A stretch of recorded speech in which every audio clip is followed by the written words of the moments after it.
El día de hoy empezaremos la carta a Santiago, la carta de Santiago. Ya estoy cambiando el destinatario. La carta de Santiago.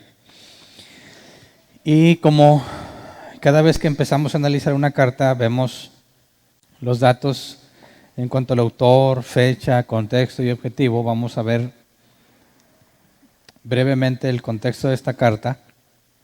Así que antes de leer el pasaje inicial, que ya está en el proyector, pero antes de entrar ahí, quisiera que consideráramos los datos que nos sirven de contexto para asegurarnos que lo que estamos leyendo y lo que estamos interpretando no se despega ni se desvía de lo que el autor en su contexto quiso comunicar. Así que el autor de la carta de Santiago, pues es Santiago, ¿verdad? Esta carta recibe el nombre de su autor. Aquí hay una pregunta que es interesante porque tendríamos que preguntar cuál Santiago. No nos da más información. Si tú lees el versículo 1 dice Santiago, ¿verdad? Nada más. No nos da apellidos, no nos da hijo de quién, no nos dice nada más. Así que para poder determinar quién es el autor, ¿se acuerdan que cuando vimos cómo se estableció el canon del Nuevo Testamento, vimos que era importante que las cartas fueran escritas por alguien que fuese de autoridad en la iglesia primitiva, un apóstol o alguien cercano a un apóstol, como el caso de Marcos, como el caso de Lucas, de manera que lo que está escrito provenga de la autoría de un apóstol. En este caso, cuando nos habla de Santiago, tendríamos que determinar qué Santiago es para poder entender por qué fue integrada en el canon bíblico, por qué es parte del Nuevo Testamento. No puede ser simplemente cualquier Santiago, ¿verdad? Entonces, lo primero que tenemos que notar es que el nombre Santiago, Jaime, Diego, Jacobo y Iago, o sea, Y-A-G-O, Iago, nunca había oído ese nombre, pero aparece en la lista de los nombres que son equivalentes a lo que el griego dice. Vamos a, por ejemplo, Santiago 1.1, cuando dice Santiago, la palabra griega es Jacobos, que se traduce como Jacobo. Entonces, Santiago es lo mismo que Jacobo, lo mismo que Jaime. Pero se le puso el nombre Santiago, y estuve investigando qué tiene que ver Jacobo con Santiago. Y resulta que del latín Sanctus Jacobus, que significa Santo Jacobo, del latín Sanctus Jacobus fue evolucionando hasta que se le abrevió y se convirtió en una sola palabra y dice Sant Iago. Iago es una forma de traducir el nombre Jacobo. Entonces, hablar del Santo Iago o Iago el Santo era Sant Iago, que llegó a conocerse o fue derivando hasta lo que conocemos como Santiago. Por eso es que aparece la carta de Santiago, pero en realidad lo correcto sería la carta de Jacobo. Porque sabiendo que el nombre Jacobo es que el autor es Jacobo, ya nos permite o nos da la oportunidad de investigar qué Jacobo era. Y en el Nuevo Testamento tenemos 4 Jacobos. Así que tendríamos que identificar cuál de estos Jacobos es. Así que veamos brevemente Mateo 10.3, donde se nos menciona Jacobo, hijo de Alfeo, y está nombrando a los apóstoles. Jacobo, hijo de Alfeo, o se le conoce como Jacobo el Menor. Nuestros amigos católicos y luteranos afirman que este Jacobo es el autor de la carta de Santiago, la carta de Jacobo, pero dicen que es este Jacobo con el objetivo de defender la virginidad de María. Ahorita explico por qué. El siguiente Jacobo que es mencionado en el Nuevo Testamento aparece en Lucas 6.16. Lucas 6.16. Aparece Jacobo, que es padre de Judas, no el Iscariote. Judas, hijo de Jacobo. No hay ninguna razón por la que el papá de Judas, no el Iscariote, el papá de Judas sea el autor de esta carta. Es decir, no hay ninguna información que nos pudiera llevar a concluir que el papá de Judas, uno de los apóstoles, es el autor de esta carta. No hay nada que nos lleve allá. Tercer caso, Jacobo, hijo de Zebedeo. Aparece en Mateo 4.21. También está mencionado como hermano de Juan, hijo de Zebedeo. Jacobo y Juan eran hijos de Zebedeo. Y algunos dicen, bueno, quizás este Jacobo sea. No puede ser, porque en Hechos 12, del 1 al 2, se nos dice que Herodes mandó matar a Jacobo, a este Jacobo hermano de Juan. Así que quien escribió la carta de Santiago, la carta de Jacobo, no pudo haber ser este porque lo mataron digamos, fue de los primeros que murieron a causa del testimonio de Jesucristo. Y eso nos deja con un solo candidato, aparte de Santiago, hijo de Alfeo, que este sería Jacobo, hermano de Jesús y hermano de Judas. Vamos a Marcos 6, 3. Marcos capítulo 6, versículo 3. ¿No es acaso el carpintero el hijo de María y hermano de Jacobo, de José, de Judas y de Simón? ¿No están sus hermanas aquí con nosotros y se escandalizaban a causa de él? Por tanto, Jesús les dijo, ya eso es otro pasaje, ¿verdad? Entonces tenemos que uno de los hermanos de Jesús era Jacobo. Y también, obviamente, el carpintero hace referencia a Jesús, ¿verdad? El hijo de María. Y tiene un hermano que se llama Jacobo, José, otro que se llama Judas y otro que se llama Simón. Ahora, este Jacobo, si vamos también a Mateo 13:55. Mateo 13:55.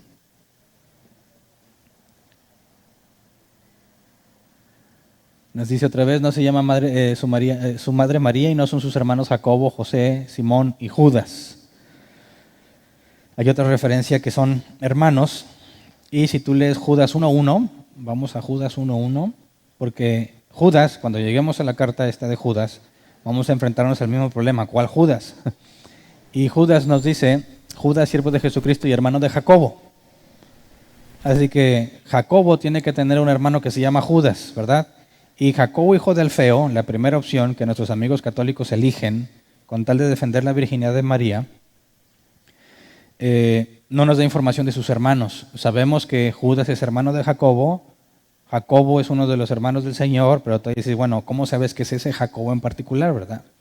Bueno, cuando se menciona en la Escritura el nombre de Jacobo y no se especifica de quién es hijo, implica que es una persona que todos conocen. ¿Me explico? Es como si yo te dijera Spurgeon. ¿Quién sabe quién es Spurgeon? Necesito dar información de quién es hijo, más información de él, quien lo conoce, quien está familiarizado con todo lo que escribió. Simplemente con mencionar Spurgeon sabe de quién están hablando. Así que cuando consideramos que Santiago o Jacobo, el que escribe la carta, se presenta a sí mismo solamente como Jacobo, nos indica que no hacía falta dar ningún dato más para que la gente entendiera qué Jacobo es. Así que tenemos dos posibles candidatos. Nuestros amigos católicos insisten en que es el primero, Jacobo, hijo de Alfeo, porque si fuese hermano de Jesús, eso implicaría que María no era virgen, ¿verdad? De alguna forma extraña, ellos necesitan que María sea virgen, ni que fuera pecado no ser virgen, ni que fuera pecado haber tenido más hijos, pero nuestros amigos católicos están aferrados en defender la virginidad de María, como si al no ser virgen se contaminara.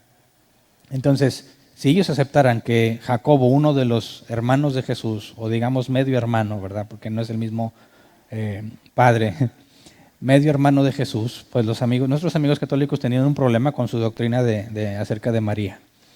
Entonces, tratemos de concluir con la Escritura solamente si este Jacobo, el autor de la Escritura, es el medio hermano de Jesús.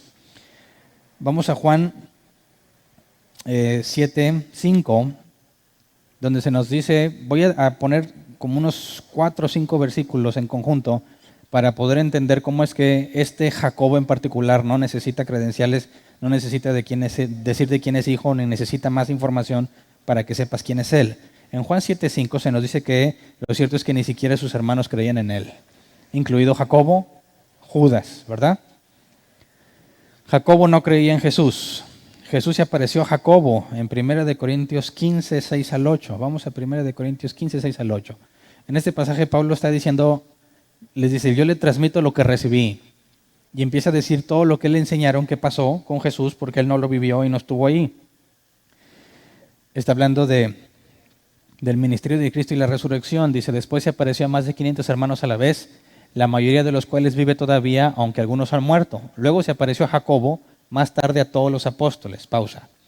Fíjate cómo entre los apóstoles hay un Jacobo hijo de Alfeo y un Jacobo hijo de Zebedeo, ¿verdad?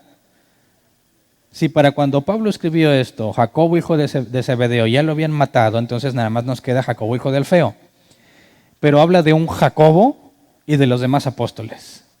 Así que quien necesitaba explicar qué Jacobo era Jacobo hijo de Alfeo, porque este Jacobo no necesita explicar de quién es hijo ni ninguna otra información, porque todo el mundo sabría quién es él.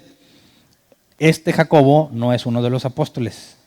Así que Jacobo no creía en Jesús. ¿Se acuerdan cuando hay un pasaje que dice que lo andaban buscando porque decían está fuera de sí y querían llevárselo a su casa? Tenían vergüenza de lo que Jesús enseñaba. Más adelante dice Jesús, tu madre y tus hermanos te buscan. Y Jesús dijo, ¿quién es mi madre y quiénes son mis hermanos? ¿Verdad? Son todos los que oyen la palabra de Dios y la obedecen. Así que cuando fueron a buscarlo, no iban a buscarlo para visitarlo ni para convivir un rato con él. Iban a visitarlo porque se lo querían llevar a su casa porque pensaban que estaba loco. Entonces Jacobo, hermano de Jesús, que no creía en Jesús, Pablo nos dice que recibió esta información, que se apareció a Jacobo, luego los apóstoles. Entonces, Jacobo, hermano de Jesús, tuvo que creer en Jesús, ¿verdad? Por medio de la aparición, tal como le pasó a Pablo. Jacobo experimentó a Jesús tal como Pablo lo experimentó. Ahora vamos a Gálatas 2:9, porque nos habla de uno de los dirigentes más importantes de la iglesia en Jerusalén. Dice, en efecto, Jacobo, Pedro y Juan, que eran considerados columnas, al reconocer la gracia que yo había recibido, nos dieron la mano a Bernabé y a mí en señal de compañerismo, de modo que nosotros fuéramos a los gentiles y ellos a los judíos. Y te das cuenta, ahí está el mismo Jacobo, sin más credenciales. Nos está hablando del mismo, Jacobo el que se le apareció, Jacobo el hermano del Señor, Jacobo, uno de los dirigentes o considerados columnas de los principales obispos en la iglesia de Jerusalén, sigue siendo nombrado solo como Jacobo. Vamos a Hechos 21:18. Hechos 21:18. El día siguiente Pablo fue con nosotros a ver a Jacobo y todos los ancianos estaban presentes. Nuevamente menciona solo Jacobo. Y luego Hechos 15:13, Concilio de Jerusalén. Jacobo es uno de los que toma la palabra. Es uno de los que, por medio de una exégesis bíblica, convence o ayuda a que toda la iglesia entienda que el evangelio también era para los gentiles. Dice, cuando terminaron, Jacobo tomó la palabra y dijo, hermanos, escúchenme. Y luego sigue hablando. Así que vemos que este Jacobo, el que se presenta solo como Jacobo, no es apóstol, ¿verdad? Se apareció Jacobo y luego uno de los apóstoles. Así que no era uno de los 12. Por consecuencia, no puede ser Jacobo hijo del Feo. No puede ser Jacobo hijo del Feo, porque Jacobo, solo con el nombre Jacobo, está mencionado como alguien aparte de los apóstoles. Entonces, este Jacobo se convirtió en alguien importante en la iglesia. Bueno, pienso que también era en cierta forma comprensible, ¿no? Tienes a uno de los medios hermanos de Jesús que no cree en Jesús, pero luego dice que se le aparece Jesús y ahora hay un cambio radical en él. ¿Quién mejor para transmitir las cosas que Jesús enseñó que uno de los que vivieron 30 años con Jesús, ¿verdad? O no sé exactamente cuántos. No tenemos información de que Jacobo ya estaba en el ministerio de los últimos 3 años de Cristo, pero lo conoce con anterioridad, ¿verdad? A profundidad. Su hermano convivió con él desde que Jacobo nació. No sé cuál es la diferencia de edad entre Jesús y Jacobo, pero fue alguien que vivió con él. Entonces, sería muy improbable que Jacobo, hijo de Alfeo, sea el autor de la carta de Santiago, porque se presenta a sí mismo solamente como Jacobo, como Santiago. Así que por el análisis bíblico, lo más probable, de hecho, casi sin lugar a dudas, es que es el hermano de Jesús. Entonces, lo que está escribiendo tiene relevancia porque no necesariamente estuvo en el ministerio terrenal de Cristo en sus últimos 3 años, pero es alguien que conoce a Jesús íntimamente. Entonces, por esa razón también no sería necesario decir de cuál Jacobo me habla, simplemente decir de Jacobo, el hermano de Jesús, ya tiene relevancia suficiente. Entonces, estableciendo quién es el autor, tenemos un registro del historiador Josefo.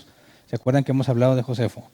historiador judío romano, ciudadano romano, que escribió, fue contemporáneo a lo que sucedió en Jesús y más adelante, y él escribió que uno de los principales obispos de Jerusalén le apodaban Jacobo el Justo y murió en el 62 después de Cristo.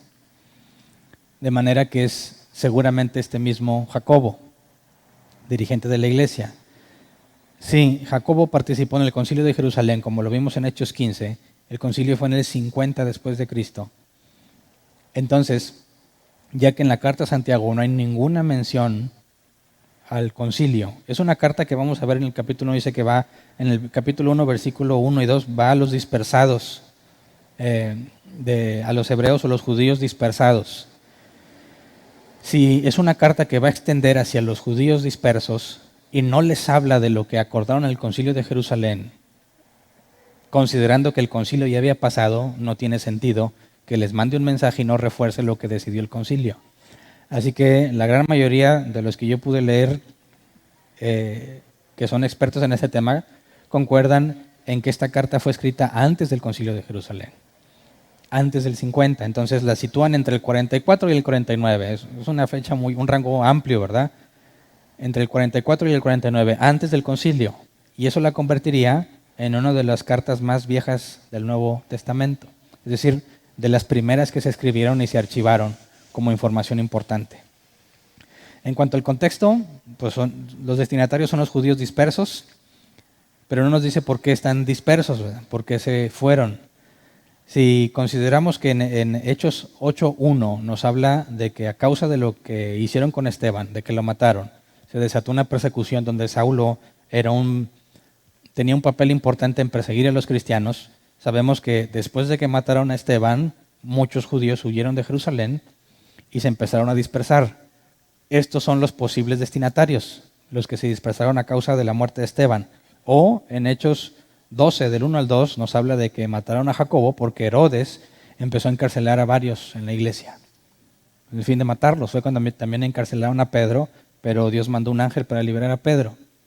Entonces, es antes del concilio de Jerusalén. Cualquiera de estas dos ocasiones, la persecución de Herodes a los cristianos o la persecución que se generó por parte de los judíos a los cristianos con la muerte de Esteban, serían las posibles causas por las cuales se dispersaron. Así que les está hablando a ellos. Son puros judíos y la carta en su contexto habla desde un contexto judío. Cita más de 40 veces el Antiguo Testamento. No es un pasaje claro y directo, pero menciona cosas que se han dicho en el Antiguo Testamento. Así que cuando habla con respecto al Antiguo Testamento no explica profundidad porque sabe que sus lectores lo entienden a la perfección. Y el objetivo de la carta es simplemente enfocarse en la vida práctica del cristiano. Esta carta se parece al libro de Proverbios porque son una serie de frases, a veces independientes entre sí, que comunican una verdad. Entonces, si tú tratas de leerlo como las cartas de Pablo, la carta a los Hebreos, donde va desglosando poco a poco un tema y luego llega a conclusiones y hace eso, Santiago no lo hace. Brinca de un tema a otro constantemente, porque está dando muchísimos ejemplos de cómo poner en práctica lo que han aprendido en el Evangelio y lo que Jesús enseñó en cuanto a la ley: amar a Dios y amar a tu prójimo. Entonces, con ese contexto sabemos que cuando les está hablando a ellos, está explicándoles en el contexto judío lo que está pasando y no necesariamente está hablando con gentiles, ¿verdad?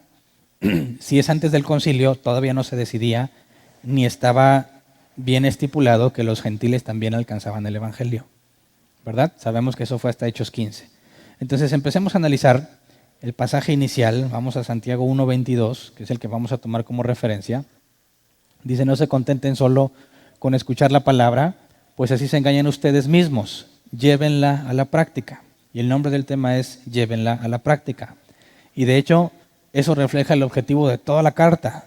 Todo lo que dice tiene que ver con poner en práctica lo que la Escritura enseña. Y cuando digo Escritura, obviamente no hace referencia al Nuevo Testamento porque todavía no estaba. Tiene que ver con la aplicación de la ley, no específicamente en los rituales, sino en la esencia de la ley de la cual Jesús habló, diciendo que los fariseos y los maestros de la ley no habían podido entenderla, que diezmaban la menta y el comino, pero no hacían misericordia. La esencia de la ley, como Jesús lo resumió, amar a Dios y a tu prójimo, la vamos a encontrar aquí aplicada. lo que identifica a un verdadero creyente. Entonces leamos Santiago 1 del 1 al 4 para empezar a ver cómo aplica la Escritura en estos temas. Santiago 1 del 1 al 4 dice: Santiago, siervo de Dios y del Señor Jesucristo, a las 12 tribus que se hallan dispersas por el mundo, saludos. Pausa. Siendo hermano de Jesús, no se presenta como hermano, ¿verdad? No dijo siervo de mi carnal. No dice yo soy el hermano de Jesús. Dice siervo de Dios y del Señor Jesucristo. Así que a pesar de que es su hermano, lo reconoce como Señor. Esto demuestra que Jacobo entendía la doble naturaleza de Cristo, su naturaleza humana y su naturaleza divina. Reconocía que había sido su hermano, vivió con él, pero reconocía que era mucho mayor a él. Así que estos pasajes nos demuestran que Santiago reconoce la deidad de Cristo como alguien superior a él, ¿verdad? Versículo 2, hermanos míos, considérense muy dichosos cuando tengan que enfrentarse con diversas pruebas, pues ya saben que la prueba de su fe produce constancia, y la constancia debe llevar a feliz término la obra para que sean perfectos e íntegros sin que les falte nada. Y lo primero tiene que ver con la prueba.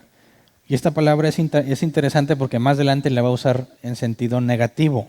Cuando dice, hermanos míos, considérense muy dichosos cuando tengan que enfrentarse con diversas pruebas. Esto hace una referencia a lo que Jesús enseñó. Vamos a Mateo 5, 11 y 12. Mateo 5, 11 y 12. Dice, dichosos serán ustedes cuando por mi causa la gente los insulte, los persiga y levante contra ustedes toda clase de calumnias. Alégrense y llénense de júbilo porque les espera una gran recompensa en el cielo. Así también persiguieron a los profetas que los precedieron a ustedes. Y aquí Jesús estaba advirtiendo de lo que padecerían por causa de él, de sus propios compatriotas, ¿verdad? Entonces, Santiago está diciéndoles exactamente lo que Jesús dijo que iba a pasar. Sus compatriotas los están persiguiendo y les dice, considérense muy dichosos. Ahora, esta dicha ya la analizamos en la carta a los Hebreos, ¿verdad? La palabra aquí dichosos es cara, que se traduce como alegría o fuente de alegría. Y la palabra pruebas es peirasmos, que se traduce como prueba, calamidad, tentación o aflicción. El diccionario Helps dice que en sentido positivo se traduce como prueba y en sentido negativo se traduce como tentación. La palabra se puede traducir de las dos formas. El contexto determina si está hablando en positivo o en negativo. Por ejemplo, el Espíritu Santo llevó a Jesús para ser tentado al desierto, ¿verdad? ¿Es positivo o negativo ahí? Fue tentado, es la misma palabra aquí, pruebas. Jesús fue llevado para ser tentado al desierto. ¿Es positivo o negativo? Esa es una tentación negativa. Tratar de hacerlo pecar, ¿verdad? Quiero que lo guardes tantito en tu mente porque más adelante nos va a decir que Dios no es el que tienta. Pero sabemos que fue el Espíritu Santo quien llevó a Jesús para ser tentado. Así que quien puso a prueba a Jesús fue Dios, pero no fue Dios quien lo probó. Entonces, el doble significado que puede tener según el contexto nos va a hacer entender cuándo es Dios y cuándo no, o cómo podemos diferenciar lo que Dios hace y lo que Dios no hace o que Satanás hace. Entonces, lo primero que nos dice es que cuando estamos siendo probados, debemos ser dichosos. Y aquí no puede hablar en sentido negativo, ¿verdad? No dice, siéntese dichosos cuando son tentados al pecado. No puede ser eso. Más bien, cuando eres probado por Dios. Regresemos a Santiago. Dice, pues ya saben que la prueba de su fe produce constancia. Pero el versículo 3.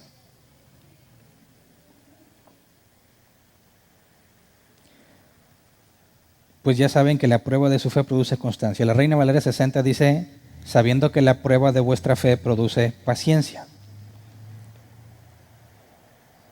La palabra paciencia la vimos también en Hebreos, hupomoné, que tiene que ver con resistir debajo de, esperar con paciencia. Entonces, la prueba que dice aquí, ya saben que la prueba de su fe produce paciencia. Aquí la palabra prueba es dokimión, que se traduce como aquello que es aprobado después de ser puesto a prueba. Entonces, cuando te encuentras en aflicciones, en situaciones difíciles, dicen, bueno, eso genera una prueba, te hace ser aprobado porque fuiste a prueba y produce paciencia, te enseña a resistir. En pocas palabras, lo dice lo mismo que el autor de los Hebreos. Dios los tiene así, dijo el autor de los Hebreos, Dios los tiene pasando esas situaciones por su disciplina, para transformarlos, para hacerte cada vez más a la imagen de Jesús. Entonces, cuando pasamos por pruebas, Dios nos está enseñando a soportar, nos está enseñando a resistir. Si no pasas por pruebas, no vas a poder resistir. Y lo que dice el versículo 4, jamás lo podrías cumplir. Dice el versículo 4, y la constancia debe llevar a feliz término la obra para que sean perfectos e íntegros sin que les falte nada. Esta constancia es la misma paciencia, hupomoné. Entonces, para que tú puedas resistir hasta el día en que seas perfecto, es decir, el día en que resucites, para que puedas resistir hasta ese día, tienes que pasar pruebas. Cuando Dios te permite pasar pruebas y dificultades, lo está haciendo para que llegues a ese día. Aquel cristiano que rechaza la prueba o reniega de la prueba, no entiende que es justamente lo que necesita para que pueda soportar. Imagínate que quieres correr un 5K y dices, pero no voy a entrenar porque se me agotan las energías, mejor ese mediodía descargo todo mi potencial. Pues parece lógico, pero no es, ¿verdad?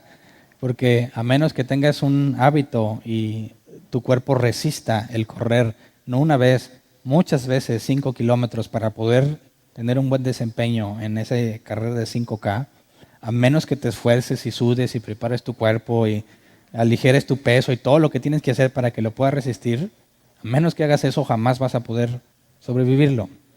Yo conocí un amigo que él en su contexto católico hay un maratón de la Rosa, algo así, ¿verdad? Se llama, no me acuerdo, que aquí hacen, que se hace por Sierra Morones Prieto y Constitución, corren hacia la Basílica, no me acuerdo cómo se llamaba. Y bueno, él nunca hacía ejercicio, pero no podía perderse esa carrera. Y yo me acuerdo que estando en el trabajo él pedía permiso y se iba. Y el día siguiente se reportaba enfermo y hospitalizado. Y duraba como 3, 4 días que no iba al trabajo porque había quedado muy mal. Terminó la carrera, pero había quedado en pésimas condiciones. Entonces, lo que nos dice aquí el autor es que para que nosotros podamos llegar el día en que resucitemos y seamos hechos a la imagen de Cristo, tienes que aprender a soportar. Y para que Dios te enseñe a soportar, te pone las pruebas. ¿Me explico? Así que eres dichoso cuando pasas las pruebas, cuando estás en la prueba, porque Dios te está enseñando a resistir para llegar a ese día. No es una señal necesariamente de pecado. Aún si te estuviera disciplinando por pecado, es una buena noticia que te esté probando para que puedas soportar. Digamos que Dios está haciendo lo que le toca para que puedas llegar a ese día, para que soportes todo lo que implica la vida cristiana y puedas ver ese día con tus propios ojos. Luego dice el versículo 5, si a alguno de ustedes le falta sabiduría, pídasela a Dios y Él se la dará. Y aquí tengo una pregunta, ¿qué tiene que ver la sabiduría con el soportar, verdad? Si a alguno de ustedes le falta sabiduría, pídesela a Dios.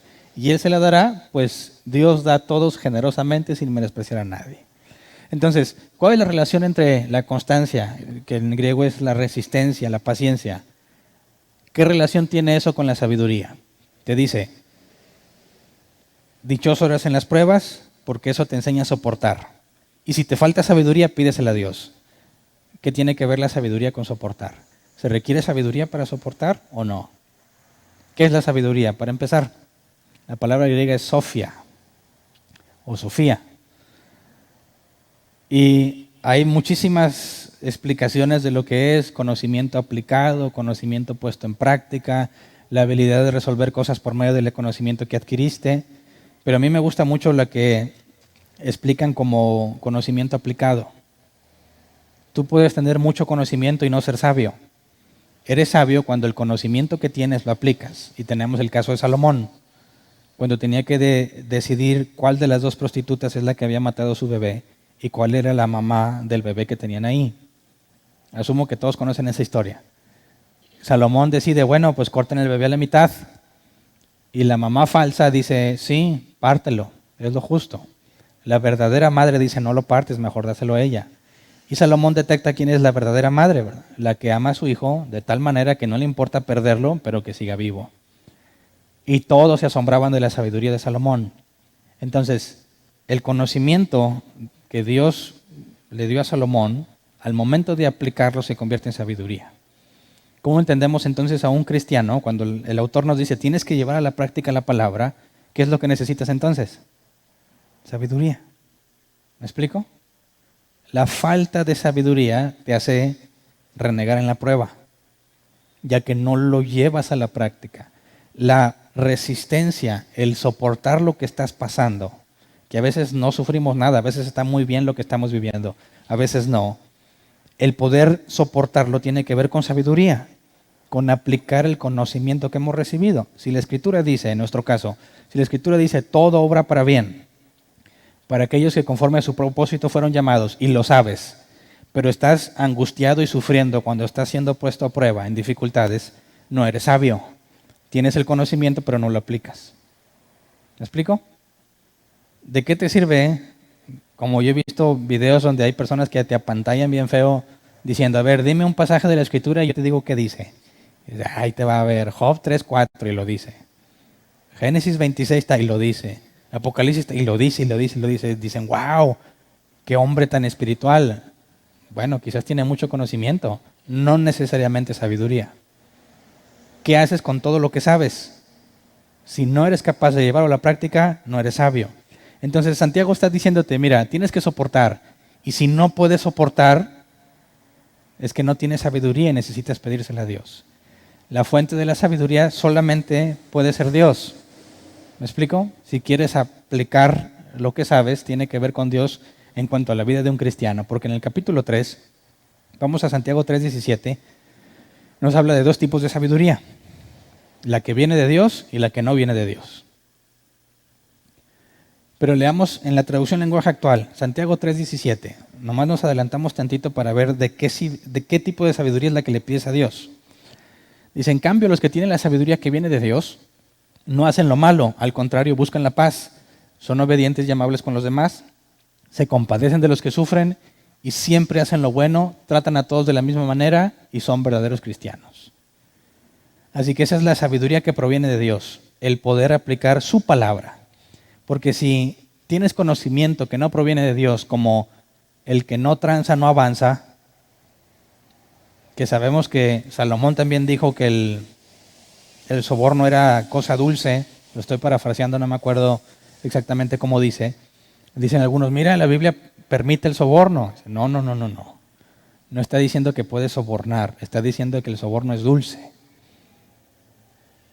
Es decir, quien acepta el soborno lo disfruta, se deleita en el soborno. Es una verdad. En nuestra cultura, en muchas ocasiones, el que no tranza no avanza. ¿Verdad? El que es verdaderamente sabio de la sabiduría que viene de Dios no va a hacer tranzas. El que tiene sabiduría que viene del mundo va a hacer tranza. Y para los que no son de México, porque nos oyen de muchas partes, transar es hacer algo ilegal o ser corrupto. Entonces el que cae en la corrupción no es sabio en el contexto de la sabiduría que viene de Dios, porque la sabiduría que viene de Dios te lleva a apartarte del soborno. Pero si tienes sabiduría que viene del mundo, vas a sobornar porque dices que realmente funciona. Y es cierto, te ahorra muchísimas cosas si sobornas. El asunto es que si somos sabios desde la perspectiva bíblica de lo que viene de Dios, jamás estaría sobornando para obtener algo. Entonces vamos a Hebreos 5:14, porque aquí hay otra conclusión en cuanto a la sabiduría. Los que tienen sabiduría son los cristianos maduros. Hebreos 5:14. En cambio, el alimento sólido es para los adultos, para los que tienen la capacidad de distinguir entre lo bueno y lo malo, pues han ejercitado su facultad de percepción espiritual. Quien sabe distinguir entre ambas cosas, quien puede recibir alimentos sólidos, son los que han madurado. Un cristiano, para poder madurar, para poder hacer lo correcto y aplicarlo, necesita sabiduría. Entonces, por eso está la relación. Nos está hablando de aguantar, de resistir, de perseverar en la prueba.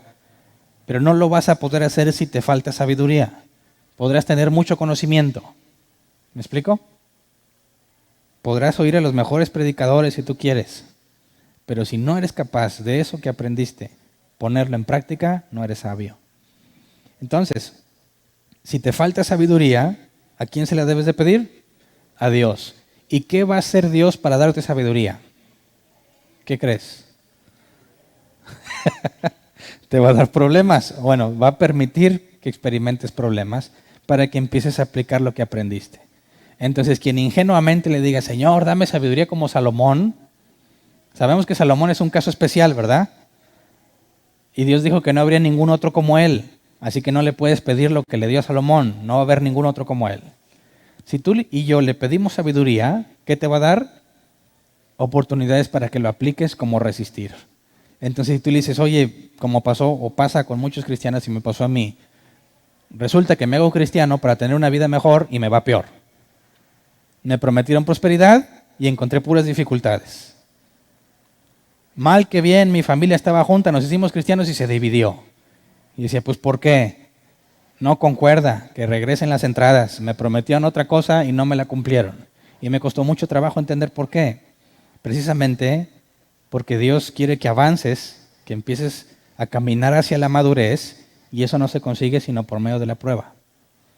Entonces, tenemos cartas profundísimas del conocimiento y de la sabiduría que tenía Pablo por todo lo que vivía, ¿verdad?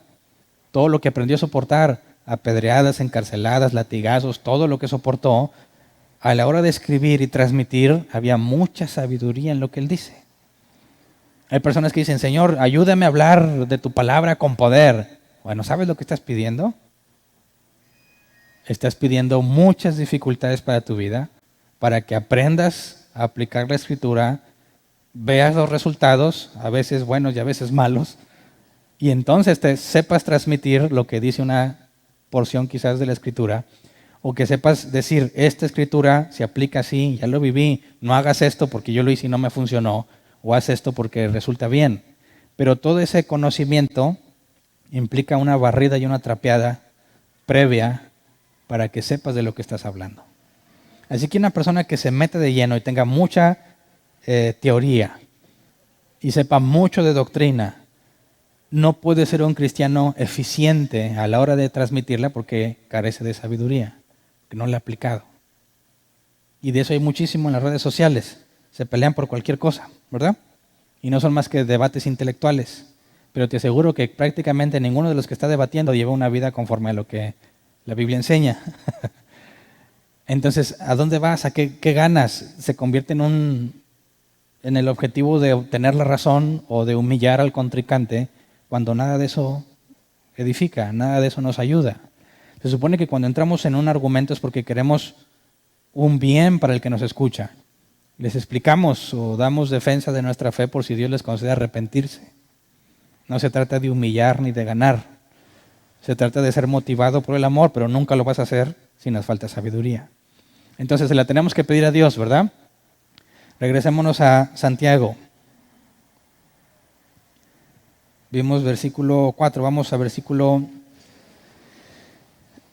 Bueno, el 5, te regresas tantito nada más para agarrar contexto de qué es lo que habla aquí. Dice, si a alguno de ustedes le falta sabiduría, pídasela a Dios y Él se la dará, pues Dios da a todos generosamente sin menospreciar a nadie. Versículo 6. Pero que pida con fe, sin dudar, porque quien duda es como las olas del mar, agitadas y llevadas de un lado a otro por el viento.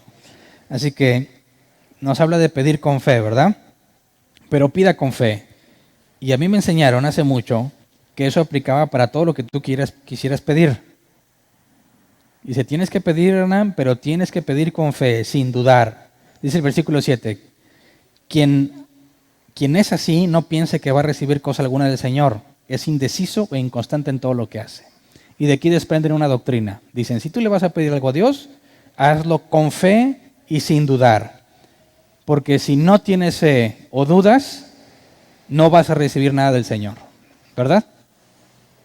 Y parece que eso es lo que dice claramente, ¿no? Pero que pida con fe sin dudar. Pareciera entonces que si yo le quiero pedir algo a Dios, lo que necesito es tener fe y dudar.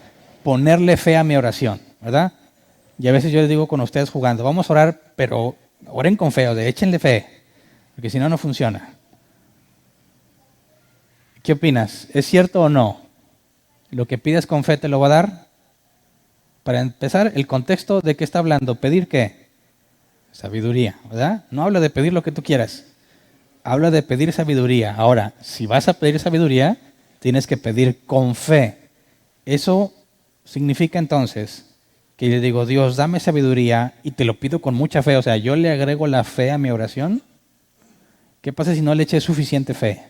O es más, ¿cómo le pongo fe? Ya hemos hablado de la fe, ¿verdad? Pistis, aquí es pistis, ser persuadido por Dios. De manera que tú no puedes generar la fe. Es Dios quien te la da.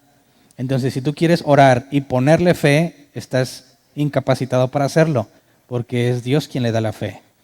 Y además, cuando dice pida con fe, vamos al original, porque la palabra con está mal traducida. La palabra con es el griego en, que se traduce como en, dentro de o entre.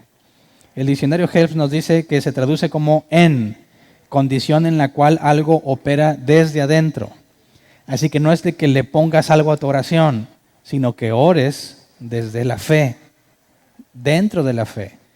Oro a Dios pidiéndole sabiduría porque sé que eso es lo que Él quiere, que ponga en práctica lo que Él dijo. Así que estoy confiando en lo que Jesús dijo. Lo que pidiéramos conforme a su voluntad, nos será hecho. Confío en Dios y por eso le pido sabiduría. No se trata de que yo le pida algo, le agregue fe para que Dios me la cumpla. Es al revés. Ya que tengo fe en Dios, confío en Él, soy persuadido por Él, de que Él quiere que haga lo bueno, pero necesito sabiduría para poder hacerlo, entonces con toda confianza le digo, Dios, dame sabiduría, porque estoy confiando en que como lo que pido es según su voluntad, me lo va a dar. ¿Verdad? Entonces, toda la doctrina de esta fe que mueve montañas, que dicen que lo único que tienes que hacer es creerlo, es muy fácil echarla por tierra simplemente considerando el contexto. El contexto lo limita a la sabiduría. Luego analizas el original y no te dice que le pongas fe o que lo hagas con fe, sino desde la fe que tienes, de la confianza que ya tienes en Dios. Así que no trates de pedirle a Dios cosas diciendo, Señor, yo tengo fe en que me lo vas a dar, como si eso fuese lo que obligara a Dios a dártelo. Más bien, el simple hecho de decir, Dios, dame sabiduría, implica que ya tienes fe. Y no hay nada que agregarle, no hay nada que ponerle para que se cumpla. Si es conforme a su voluntad, será hecho. Entonces, cuando dice que sin dudar, quisiera que analizáramos la palabra dudar, es diacrino. Se traduce como juzgar, distinguir entre lo auténtico y lo falso. ¿Por qué sería eso malo?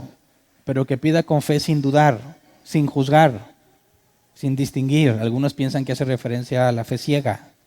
Simplemente créelo, no te pongas a investigar. No, la palabra diacrino también tiene dos traducciones dependiendo del sentido.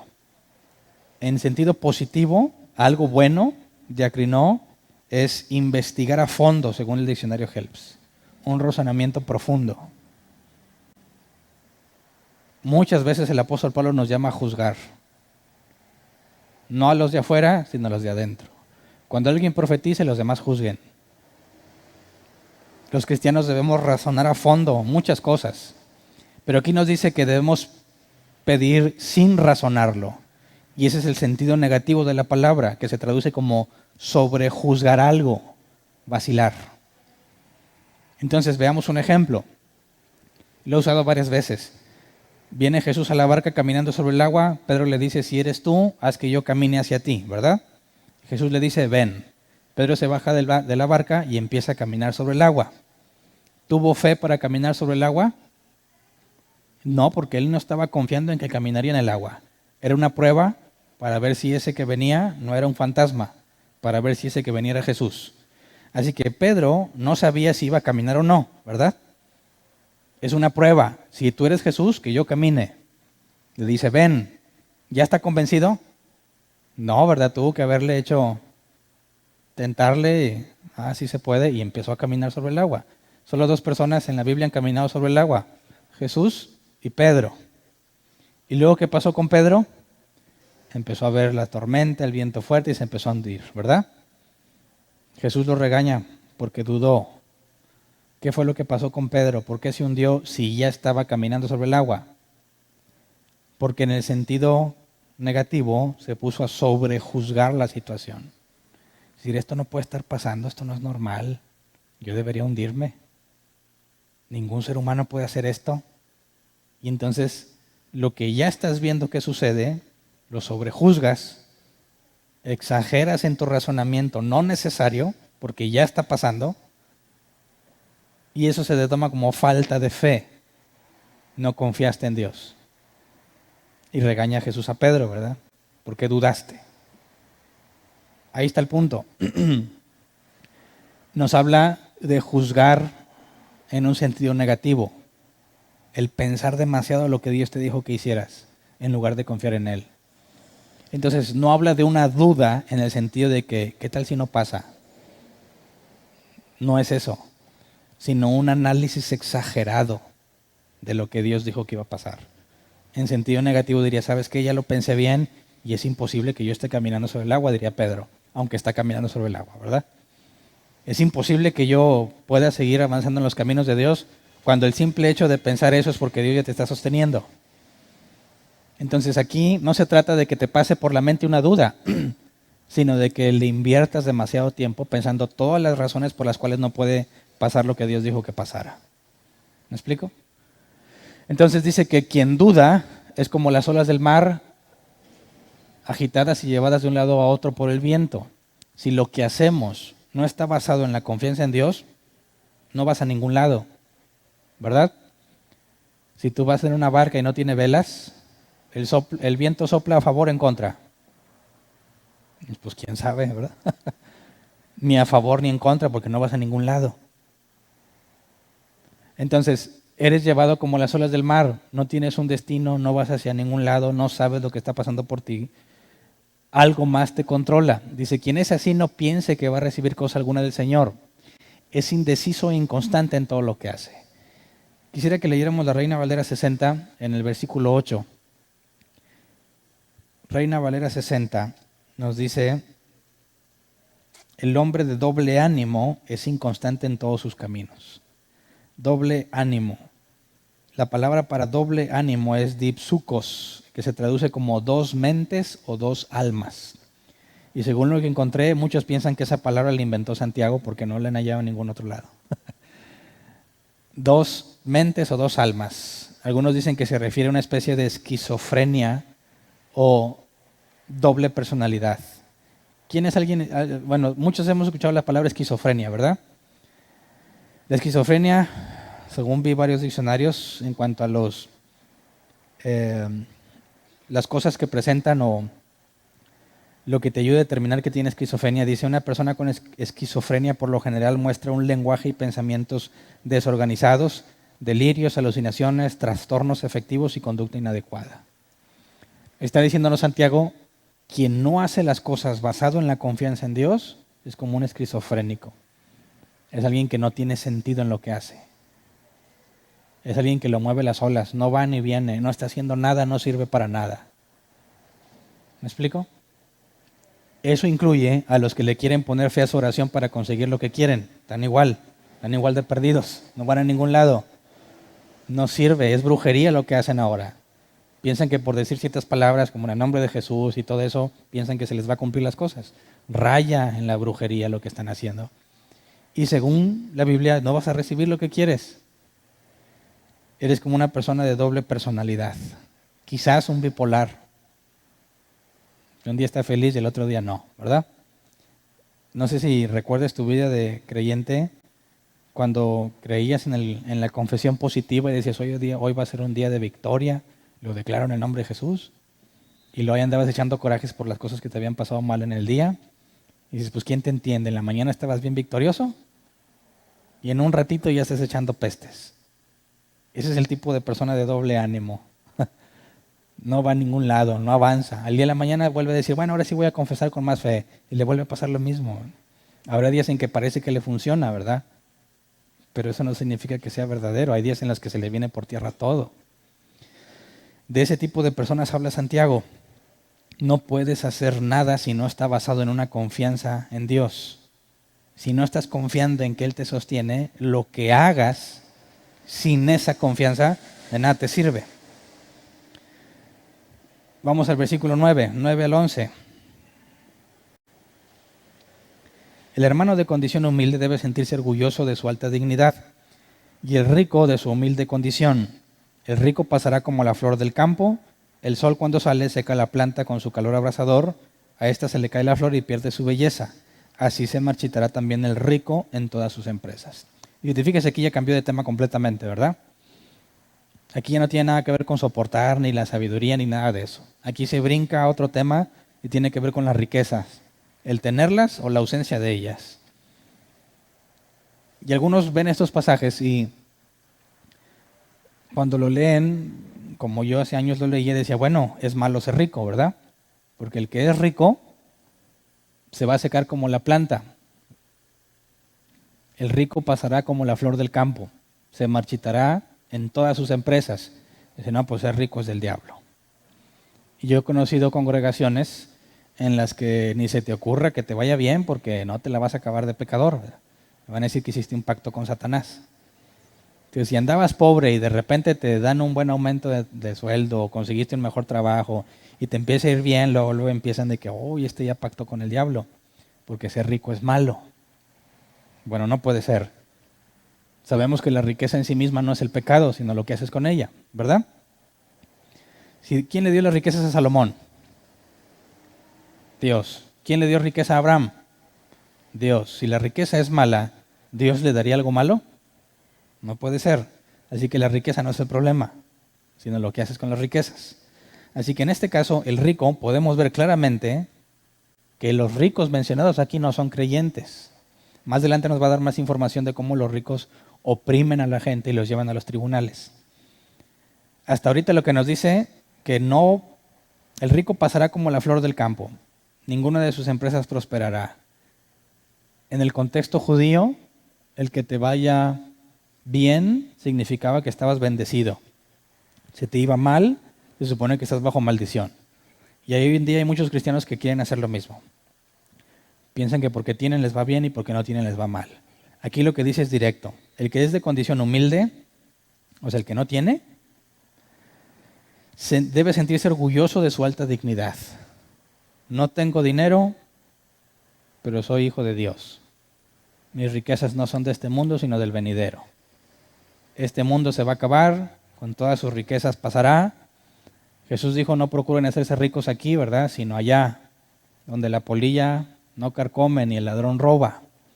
Entonces, está tratando de contrarrestar la ideología judía de que si estás pobre significa que estás mal a los ojos de Dios.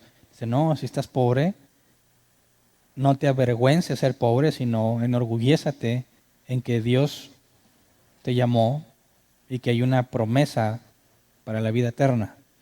Y al que es rico, dice que el que es rico de su humilde condición. ¿Se enorgullecerá el rico de su humilde condición? No, sobre todo porque aquí dice que el rico pasará como la flor del campo, se le va a ir mal. Este rico no puede ser creyente. No lo puedo demostrar ahorita con lo que hemos leído, pero lo vamos a ver más adelante. Regresaré a este pasaje más adelante, donde habla de los ricos como gente opresora, que no pueden ser creyentes. Entonces aquí cuando dice que el pobre se siente orgulloso de su alta dignidad y el rico de su humilde condición, tiene que ser en sentido irónico para con el rico. Si se va a sentir orgulloso de algo, no puede enorgullecerse de sus riquezas. No hay nada de lo que pueda enorgullecerse. Tiene que reconocer su humilde condición, porque a los ojos de Dios, Jesús dijo, es más fácil que un camello entre por el ojo de una aguja a que un rico entre en el reino de los cielos. Y obviamente no aplicó eso para Zaqueo, ¿verdad? ¿Se acuerdan de Zaqueo? Que dijo que cuanto he robado lo regresaré, ¿verdad? Y lo repartiré. Era un hombre muy adinerado también y dijo, hoy ha venido la salvación a esta casa. Así que al joven rico, presumido, le dijo que es imposible entrar al reino de los cielos. Y a Zaqueo, otro rico, humillado ante Dios, dijo que había recibido salvación. Así que ahí tenemos cierta información que cuando nos habla de los ricos que no prosperan, tiene que ver con no creyentes. Entonces, les da cierto ánimo a los hebreos que están pasando dificultades. Perdieron muchas cosas, Si tuvieron que huir, pues ya no tienen posesiones, dejaron sus casas, dejaron todo lo que tenían, la están pasando mal y el autor les dice, tú como quiera, enorgullécete en la dignidad que tienes, porque Dios te consideró digno de ser llamado. Leamos versículos 12 al 15. Dichoso el que resiste la tentación, porque al salir aprobado recibirá la corona de la vida que Dios ha prometido a quienes lo aman. Que nadie al ser tentado diga es Dios quien me tienta, porque Dios no puede ser tentado por el mal ni tampoco tienta Él a nadie. Todo lo contrario, cada uno es tentado cuando sus propios malos deseos lo arrastran y seducen. Luego, cuando el deseo ha concebido, engendra el pecado y el pecado, una vez que ha sido consumado, da a luz la muerte. Eso es lo que les comentaba al principio, ¿verdad? Dichoso el que resiste la tentación. Ya nos había dicho, alégrense cuando pasan en distintas pruebas. Y aquí la palabra tentación, vamos a verla para ver cómo empieza a jugar con el sentido, es peirasmos, la misma que dijo que nos debería hacer sentir dichosos, ¿verdad?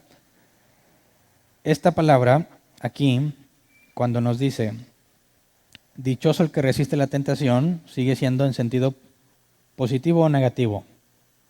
Positivo. Esta tentación no es al pecado. Esta tentación es una prueba. Dichosos los que están puestos a prueba.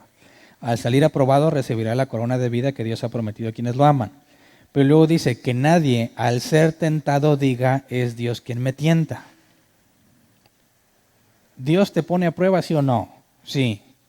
Pero al mismo tiempo no es Dios quien te tienta. Y la palabra tentado y tienta son la misma. Cuando eres tentado, no digas que fue Dios quien te tienta, porque Dios no puede ser tentado por el mal, ni tampoco tienta Él a nadie. ¿Cómo entendemos esto? Por eso mencionaba el caso de Jesús en el desierto. El Espíritu lo llevó para ser tentado, ¿verdad? Para ser puesto a prueba. Pero a fin de cuentas, ¿quién lo tentó? Satanás.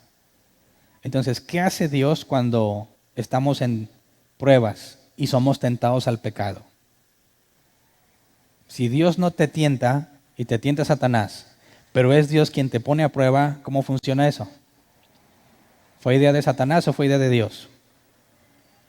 En el caso de Jesús, ¿fue tentado a petición de quién?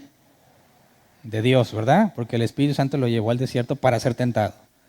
Pero quien lleva a cabo la tentación en sentido negativo es Satanás. Así que hay una pregunta que nuestros amigos ateos le hacen a los cristianos y los cristianos a veces no hayan que responder.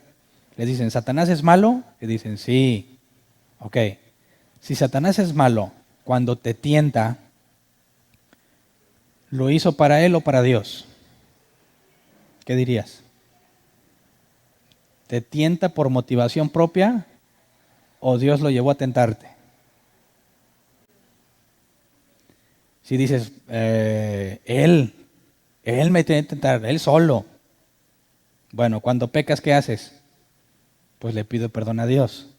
Entonces, ¿le conviene tentarte de su propia voluntad para que después le pidas perdón a Dios y te reconcilies con Él? Pues no. Bueno, entonces, ¿es Dios quien lo lleva a tentar? Bueno, si es Dios quien lo lleva a tentarte, entonces trabaja para Dios, ¿verdad?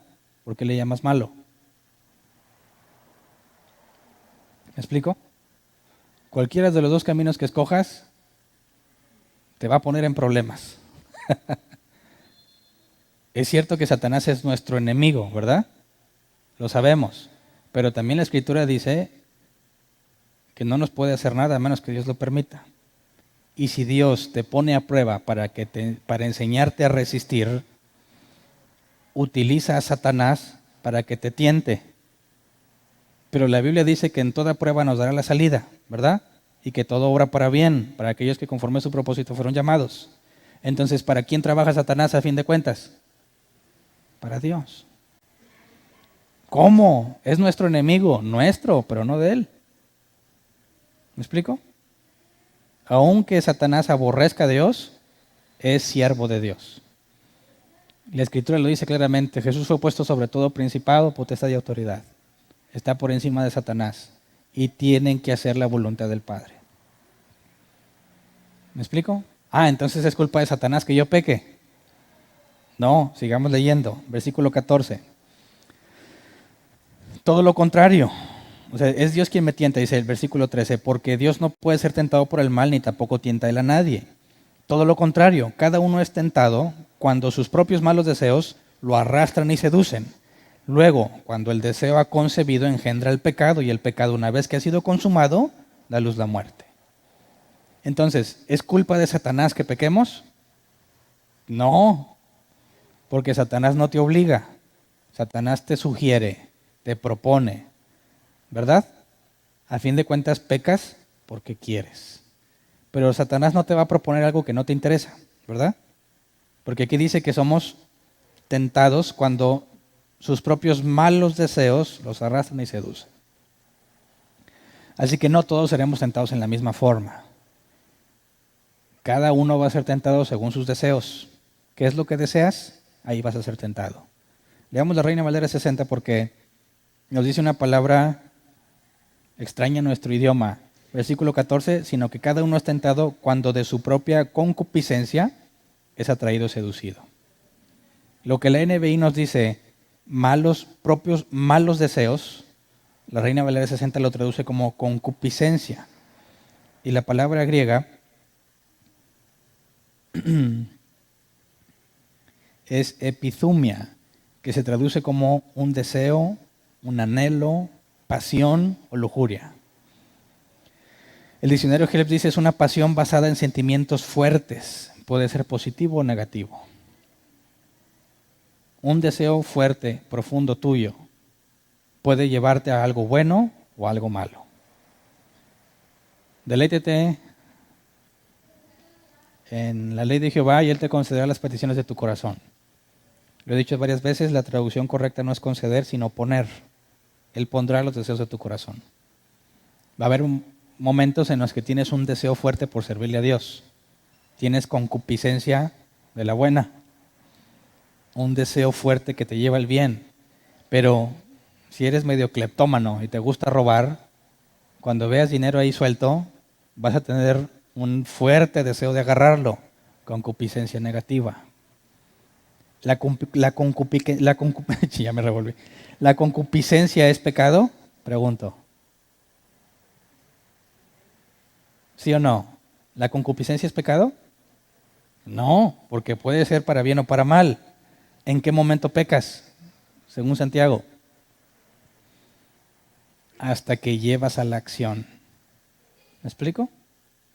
Ahora, entonces, ¿qué pasa cuando pecamos? Dios te pone a prueba, ¿verdad? Pero Dios sabe si vas a pecar o no sabe.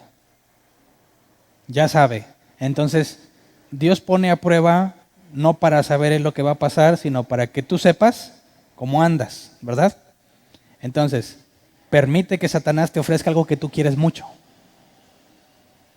Y como lo quieres mucho, ahí es donde decimos, te ves tentado a hacerlo. ¿Ya pecaste? No, porque no he hecho nada. Cuando agarro el dinero y lo escondo, ya pequé. Y eso es lo que genera muerte, es lo que dice. Entonces todos luchamos con la concupiscencia negativa, pero todos deberíamos tener un deseo fuerte hacia las cosas buenas.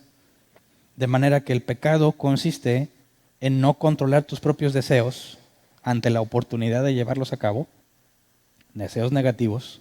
Por eso la NBI dice malos deseos.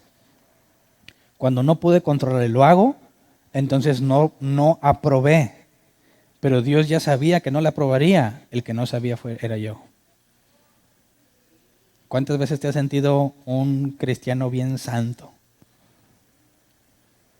Y vives como si ya tú fueras acá y la raza acá de pecador. Y no pasa mucho tiempo en el que caes en pecado. Y lo peor del caso es que lo hiciste porque quisiste, no tropezaste. No fue sin darte cuenta. Lo hiciste con alevosía y ventaja. Y Dios te demuestra en tu cara que no eres quien crees que eres. ¿Por qué? Para que dejes de confiar en ti. Para que confíes en Él. Jesús nos enseñó a orar. No nos expongas a tentación, sino líbranos del mal. ¿Verdad? Satanás no te va a tentar a menos que le dé permiso. Y cuando le da permiso es porque tú ya perdiste el suelo. O, como en el caso de Abraham, para que tuviera prueba de su fe. Ofrece a tu hijo en holocausto. Jamás le dijo que lo matara. Abraham estuvo dispuesto a matarlo y Dios le dice, espérate, no, ¿verdad? Nomás era ofrécelo. Nunca dijo que lo matara. Y Abraham tuvo una prueba positiva de su fe. Se dio cuenta de que todo lo que había esperado y lo que había pasado había valido la pena. No en el caso de los demás, no en el caso de Pedro. Pedro se han pedido para zarandearlos como a trigo. Me negarás 3 veces. Y lo negó cuando Pedro decía, aunque todos estos te nieguen, yo nunca te negaré. Ahí está el propósito de la prueba que Dios permite. ¿Cómo es que te enseña a resistir? Pues porque te hace consciente de ti mismo. ¿Me explico? Te hace consciente del trabajo que tienes que seguir haciendo. Si resultas bien, sabes que estás avanzando y te vas a sentir dichoso y alegre. Cuando te va mal y resulta que no eres lo que tú pensabas, Dios no está tratando de humillarte ni de avergonzarte. Quiere que hagas algo al respecto porque has vivido engañado ese tiempo, pensando en que ya no hacías eso o que no sucumbirías ante esos deseos. Y lo que nos toca hacer es trabajar en eso, como Pablo decía, doblego mi cuerpo, sujeto mis pensamientos a Cristo. Tengo que hacer algo para evitar estar dejándome llevar por esos deseos. Entonces, ahí está cómo funciona Dios, cómo es que Dios empieza a tratar con nosotros para que lleguemos al día en que podamos ver la transformación de nuestro cuerpo. Porque el problema no es Satanás, ¿verdad? Si tú quitas a Satanás del mundo, te aseguro que vas a seguir pecando. Porque Satanás no es el causante de nuestro mal. Vamos a Mateo 15, 17 al 20, palabras de Jesús. Mateo 15, 17 al 20 dice, ¿no se dan cuenta de que todo lo que entra en la boca va al estómago y después se echa en la letrina? Pero lo que sale de la boca viene del corazón y contamina a la persona.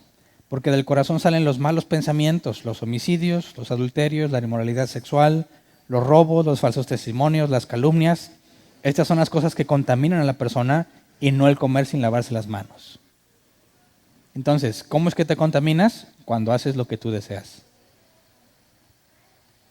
Por eso, quien piense encontrar la voluntad de Dios basado en cómo se siente, va a fracasar gravemente, ¿verdad? Porque va a decir, a ver, voy a hacer esto y si tengo paz es porque es de Dios. Sí, y el que se roba el dinero se va a sentir bien feliz, ¿no? Como el que adultera. El que adultera no está sufriendo, ¿verdad que no? Él piensa que disfruta la vida. Lo que sigue después de eso es el problema. Pero si te fijas que el problema no fue la vieja que lo sonsacó, sino él, al dejarse llevar por esos deseos. Entonces todos los cristianos vamos a experimentar la concupiscencia. Todos vamos a experimentar la inclinación hacia lo malo. Eso no significa que ya pecaste, sino que hiciste con esos deseos. Es lo que determina si sales aprobado o no. Entonces, Jesús demuestra que el problema está dentro de nosotros. El problema somos nosotros. Jamás confíes en ti mismo. No confíes en tu paz, ¿verdad? Porque lo más probable es que, como dice la Escritura, la carne es opuesta al Espíritu. Si tu carne está feliz, algo estás haciendo mal. Así de simple. Dicen, yo leo la Biblia para dormir muy a gusto y me da paz. Entonces, no deberías dormirte mientras lees la Biblia. Deberías escudriñarla. Y si usas la Biblia como píldoras para dormir y piensas que lo estás haciendo bien porque estás en paz, estás engañado. Tú estás autodestruyendo. En lugar de avanzar, te autojustificas que como te dormiste bien a gusto, piensas que Dios está en el proceso. Pero si tu carnota estaba bien a gusto quedándose dormida y tú le crees, estás yendo en el camino incorrecto. Te estás engañando a ti mismo. Y es de lo que trata el pasaje principal, ¿no? Si escuchas, pero no lo llevas a la práctica, te engañas a ti mismo. No puedes avanzar. Versículo 16, ahí en Santiago, 1:16 al 18. Mis queridos hermanos, no se engañen. Toda buena dádiva y todo don perfecto descienden de lo alto, donde está el Padre que creó las lumbreras celestes y que no cambia como los astros ni se mueve como las sombras. Por su propia voluntad nos hizo nacer mediante la palabra de verdad para que fuéramos como los primeros y mejores frutos de su creación. Y esto tiene muchísima relevancia con lo que leímos en cuanto a que si todo lo bueno proviene de Dios y de mí solo sale lo malo, ¿cómo le hice para ser cristiano? ¿Cómo es que tomé esa buena decisión? ¿A qué se debió? ¿A ti o algo fuera de ti? Dicen, ¿cuándo recibiste a Jesús en tu corazón? ¿Cuándo le abriste las puertas? Si tú se las abriste, entonces ¿quién tomó esa buena decisión? Tú, ¿verdad? ¿Qué es lo que dice aquí? No te engañes. Toda buena dádiva, todo don perfecto, la palabra don tiene que ver con un regalo inmerecido, y perfecto es completo. Todo regalo completo que has recibido viene de Dios. Por su propia voluntad nos hizo nacer mediante la palabra de verdad. ¿Cuándo nos hizo nacer? Jesús dijo que si no naces de nuevo, no puedes ver el reino de Dios. Así que el que es cristiano debido ¿a quién? ¿A tu buena decisión o a la voluntad de Dios? Ahí está clarísimo. De ti solo proviene cosas malas. Y la tentación consiste en dejar que te ofrezcan lo que tú quieres, en que te den lo que tú quieres. En eso consiste la tentación. Y luego algunos dicen todavía, bueno, pero yo escogí servir a Dios. Y pues qué contradictorio, no puede ser. Porque si Dios te dejara decidir, ¿qué vas a hacer? Te vas a lo malo. Si Dios te dice, a ver Hernán, escoge entre yo, entre la luz o las tinieblas, ¿qué hubiera escogido yo? Las tinieblas. ¿Por qué? Porque la puerta es amplia. Pero en cambio, la luz es un camino estrecho que cuesta mucho. Si Dios te dejara escoger si quieres ser salvo o no, sería una tentación de Satanás que te impulsaría a lo malo porque nunca lo escogerías a Él. Dios, por su voluntad, nos hizo nacer. Veamos lo que dijo Jesús, Juan 6:44. Nadie puede venir a mí si no lo trae el Padre que me envió y yo lo resucitaré en el día final. Así que es una enorme mentira pensar que tú fuiste a Dios o que tú elegiste a Dios o que tú le diste a Dios el permiso de entrar a tu vida. Es imposible. Jesús dice, nadie puede venir a mí si no lo trae el Padre. Así que la decisión de caminar con Dios no fue tuya. Si hubiese sido tuya, jamás lo hubieras escogido. ¿Verdad? No se engañen. Toda buena dádiva y todo don perfecto viene de Dios. No pudo nacer de ti. Versículo 19 al 21. Mis queridos hermanos, tengan presente esto. Todos deben estar listos para escuchar y ser lentos para hablar y para enojarse, pues la ira humana no produce la vida justa que Dios quiere. Por esto, despójense de toda inmundicia y de la maldad que tanto abunda, para que puedan recibir con humildad la palabra sembrada en ustedes, la cual tiene poder para salvarles la vida. Y aquí es muy directo, ¿verdad? De hecho, hay un proverbio que dice que aún el necio, cuando se queda callado, pasa por sabio. ¿Verdad? Cuando hay una discusión y tú ves que alguien está así como que pensándolo y no se mete tanto, ¿te imaginas que no sabe nada o que sabe mucho? ¿Que está pensándole bien o que no tiene ni idea de lo que está pasando? ¿Qué pensarías? Casi siempre hay discusiones, no, que y que la... Y nadie se pone a considerar seriamente lo que se está diciendo. Nadie se pone a tratar de entender al otro lado. Pero si hay una persona que siempre está callada y nomás está como meditando, dice, ¿y tú qué? No, pues no entiendo nada, por eso no digo nada. O estabas meditándolo, pensándolo para poder aportar algo. Salomón dijo, aún el necio, el que no sabe, cuando se queda callado, parece sabio. Porque el llamado es a pensar bien las cosas antes de decirlas. Considerar lo que está pasando antes de enojarnos, porque a lo mejor es un enojo innecesario, sobre todo en los matrimonios, ¿verdad? ¿Qué pasaría si no sabes escuchar a tu pareja? Vas a terminar divorciado, ¿verdad? Los que están casados, pues ya sabemos, ya nos hemos dado rounds en eso. Si has sobrevivido es porque aprendiste a escuchar, no hay de otra. Hablando de cristianos, ¿verdad? Pero los que piensan que algún día se van a casar, más vale que empiecen a practicar. Porque es muy fácil sacar conclusiones de las primeras palabras que oímos. Y lo que dice aquí es que la ira humana no produce la vida justa que Dios quiere. Jesús dijo, airaos, pero no pequéis, ¿verdad? ¿O no fue Jesús? No me acuerdo. Pero ves a Jesús en el templo echándolo a todos afuera. Ves a Jesús diciéndole a los discípulos, ¿hasta cuándo tendré que soportarlos? ¿Hasta cuándo voy a estar con ustedes? Generación incrédula y perversa. ¿Jesús se enojó? Sí. Y la Biblia dice que nunca pecó. Así que airarse no es pecado. Lo que haces cuando estás airado o enojado, eso es lo que constituye el pecado. Una persona que se enoja no necesariamente es una persona pecadora, pero la persona que enojada habla sin considerar las cosas es muy propensa a pecar. Así que lo que dice el autor es ser lentos para hablar y para enojarse.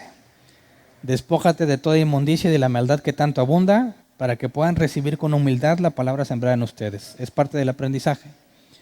Quizás cuando ya estamos más encaminados no nos cuesta mucho trabajo, pero ¿alguna vez te trataron de explicar la soberanía de Dios o te trataron de explicar la salvación de un sentido que bíblicamente era correcto, pero según tu mentalidad era incorrecto? Por ejemplo, te dicen, como lo que acabo de decir ahorita, ¿tú recibiste a Jesús o Jesús te tomó sin preguntarte?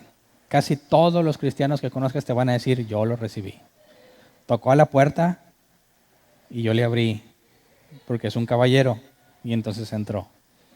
Y tú le dices, no, Jesús ni te preguntó, Jesús simplemente reclamó lo que es de él según la elección soberana.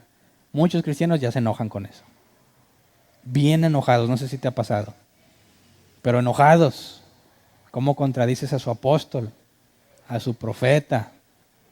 Sacan las uñas, luego, no, eso va en contra de todo lo que me han dicho. Espérate, eso es lo que la Biblia dice. Pero si rápidamente explotas y empiezas a argumentar, es imposible que recibas la palabra. Es imposible que avances. Hay que escuchar, como dicen, masticar y luego decir o decidir o ponerte a trabajar. Pero nunca seamos rápidos simplemente en oír unas cuantas palabras y luego empezar a recriminar. Y por último, versículo 22 en delante dice, no se contenten solo con escuchar la palabra, pues así se engañan ustedes mismos. Llévenla a la práctica. El que escucha la palabra, pero no la pone en práctica, es como el que se mira el rostro en un espejo. Y después de mirarse se va y se olvida enseguida de cómo es. Pero quien se fija atentamente en la ley perfecta que da libertad y persevera en ella, no olvidando lo que ha oído, sino haciéndolo, recibirá bendición de practicarla. Entonces, yo pienso que todo lo que hemos visto tiene que ver con esto. Si tú te consideras cristiano, pero nada más vienes y oyes los mensajes, y a lo mejor dices, este estuvo chido o este no, y te vas a tu casa y vives como normalmente vives, y luego vienes y vuelves a escuchar, pero no te esforzaste en poner en práctica lo que escuchaste, te engañas a ti mismo. No estás haciendo nada útil con el tiempo que inviertes aquí o oyendo a cualquiera. No se trata de venir a escuchar un sermón que te motive, ni de que te entretenga. Se trata de que tengas información, aclares tus dudas para poder ir a practicarla. Para eso es la sección de preguntas. Así que cada que ha habido una sección de preguntas y no preguntas y no lo practicas, es evidencia en tu contra, porque te dimos la oportunidad de preguntar. ¿Me explico? Dices, no, ahora es que no le entiendo. ¿Cómo es que no le entiendes si hay oportunidad de que preguntes? No es excusa el que no entiendas, cuando aquí damos muchísima apertura a que preguntes. Entonces es un arma de dos filos, ¿verdad? Que haya sección de preguntas te da más responsabilidad, porque ya no vas a poder decir, no, es que no entendí muy bien.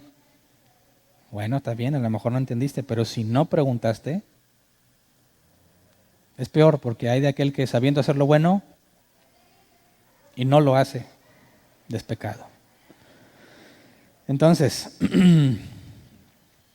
versículo 26, si alguien se cree religioso, pero no le pone freno a su lengua, se engaña a sí mismo y su religión no sirve para nada.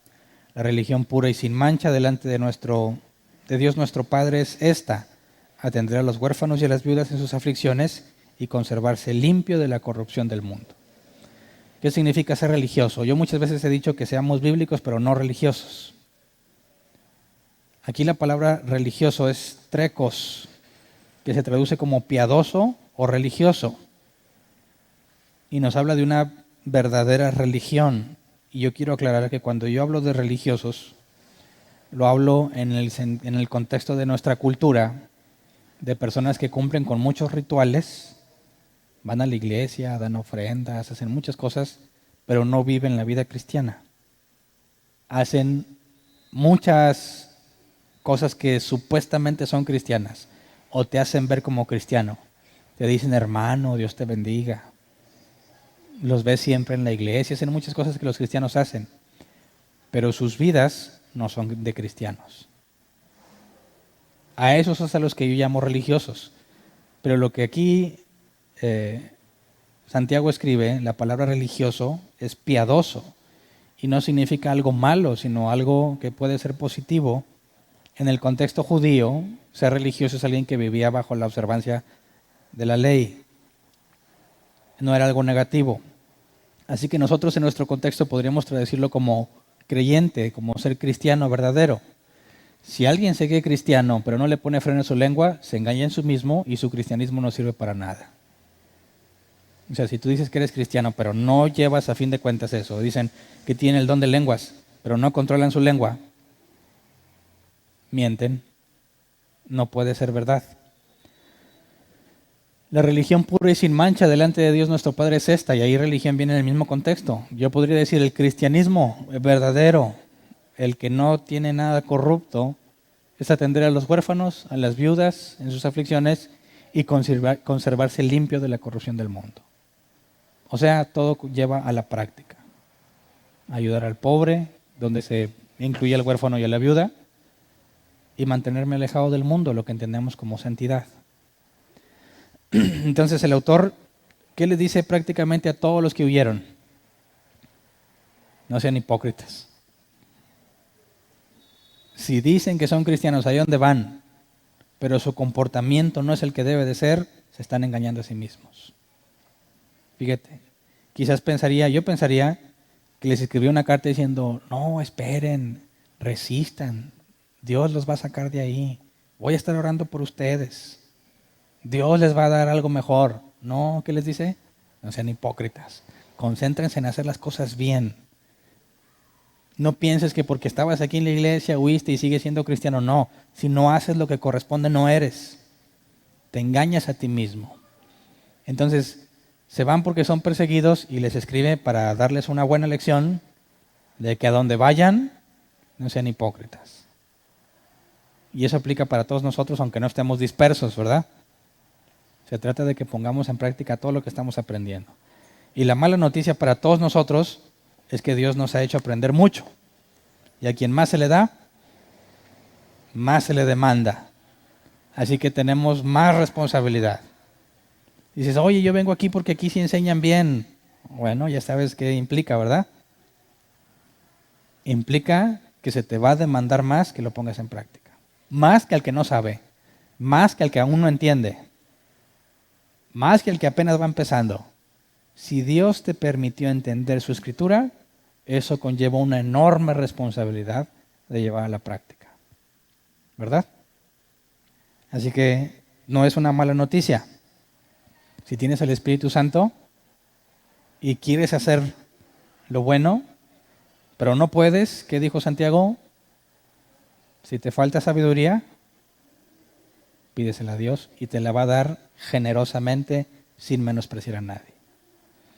Entonces, es un gran peso, pero no lo vas a llevar solo. Dios ha prometido estar contigo todos los días hasta el fin del mundo. Y su Espíritu Santo te va a guiar a toda verdad y te recordará todo lo que Él enseñó. Así que enfoquémonos en eso. Vamos a ponernos de pie. Vamos a ver que Santiago habla de muchas cosas prácticas, de muchísimos temas, unos más profundos que otros, pero para todos es una regañada. Para todos es una llamada de atención para asegurarnos que estamos que no nos estamos engañando a nosotros mismos. Entonces, si tú aprendiste algo aquí, si te hizo entender algo aquí entre nosotros, si comprendiste temas que antes no comprendías,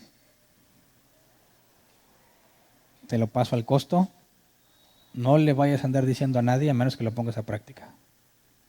¿Me explico? No quisiera ver personas que dicen, no, yo ya aprendí que todo me es lícito, pero no todo me conviene,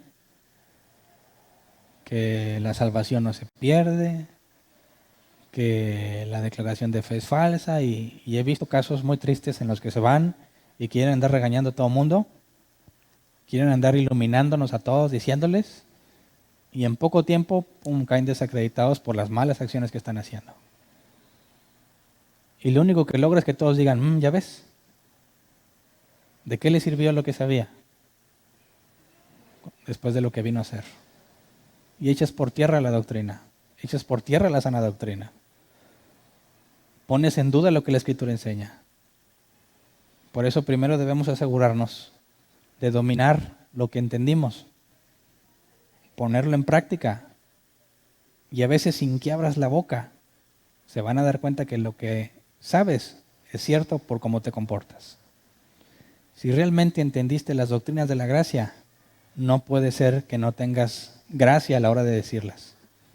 No puede ser que se te olvide la gracia cuando tratas de enseñarles a otros y tratas de humillarlos y demostrarles que están mal.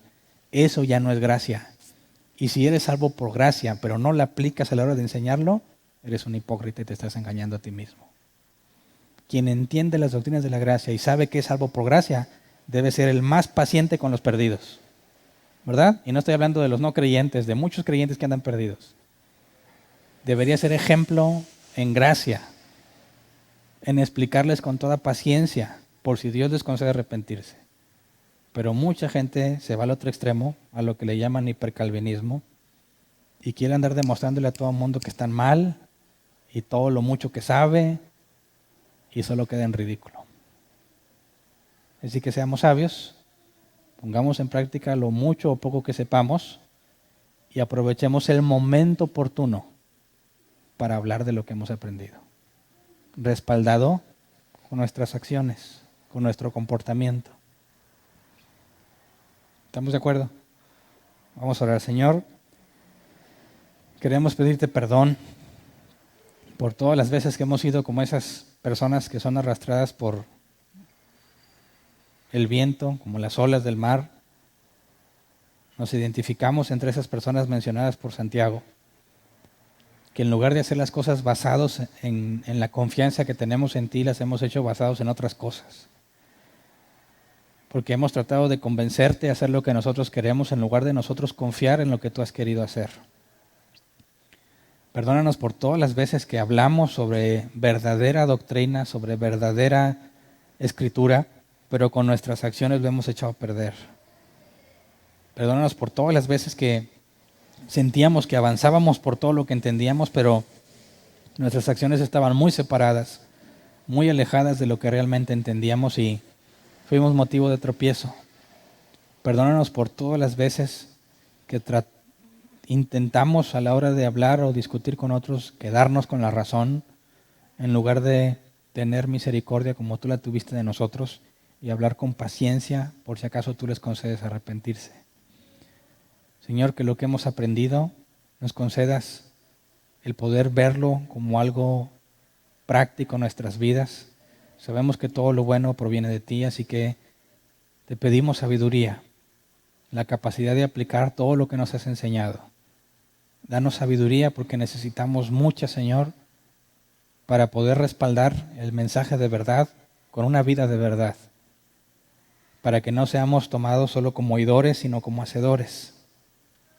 Para decir, como más adelante nos va a decir Santiago, demostrar nuestra fe por nuestras obras.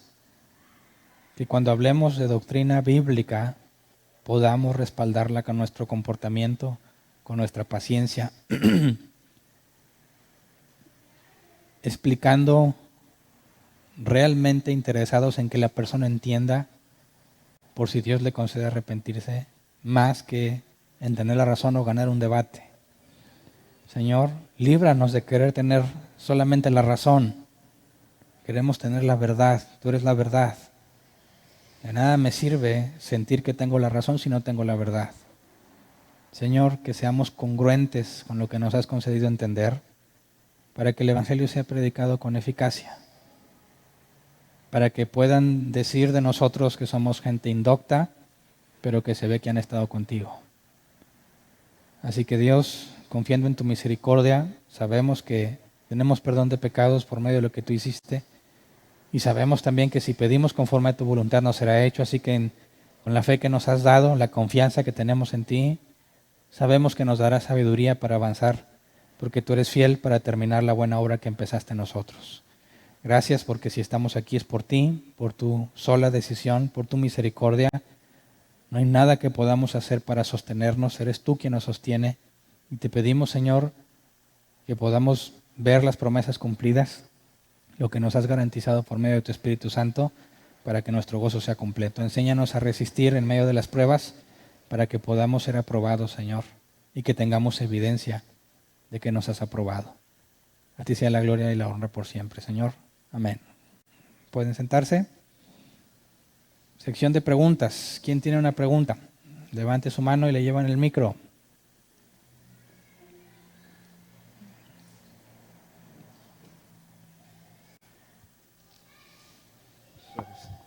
Buenas noches. Buenas noches. Primero, una pregunta sobre la introducción.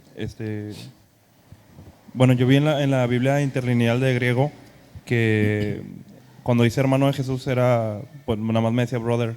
Entonces, no sé si ahí en el diccionario podrías ver si la palabra que se emplea para griego tiene algo que nos pueda decir que hay un lazo de sangre.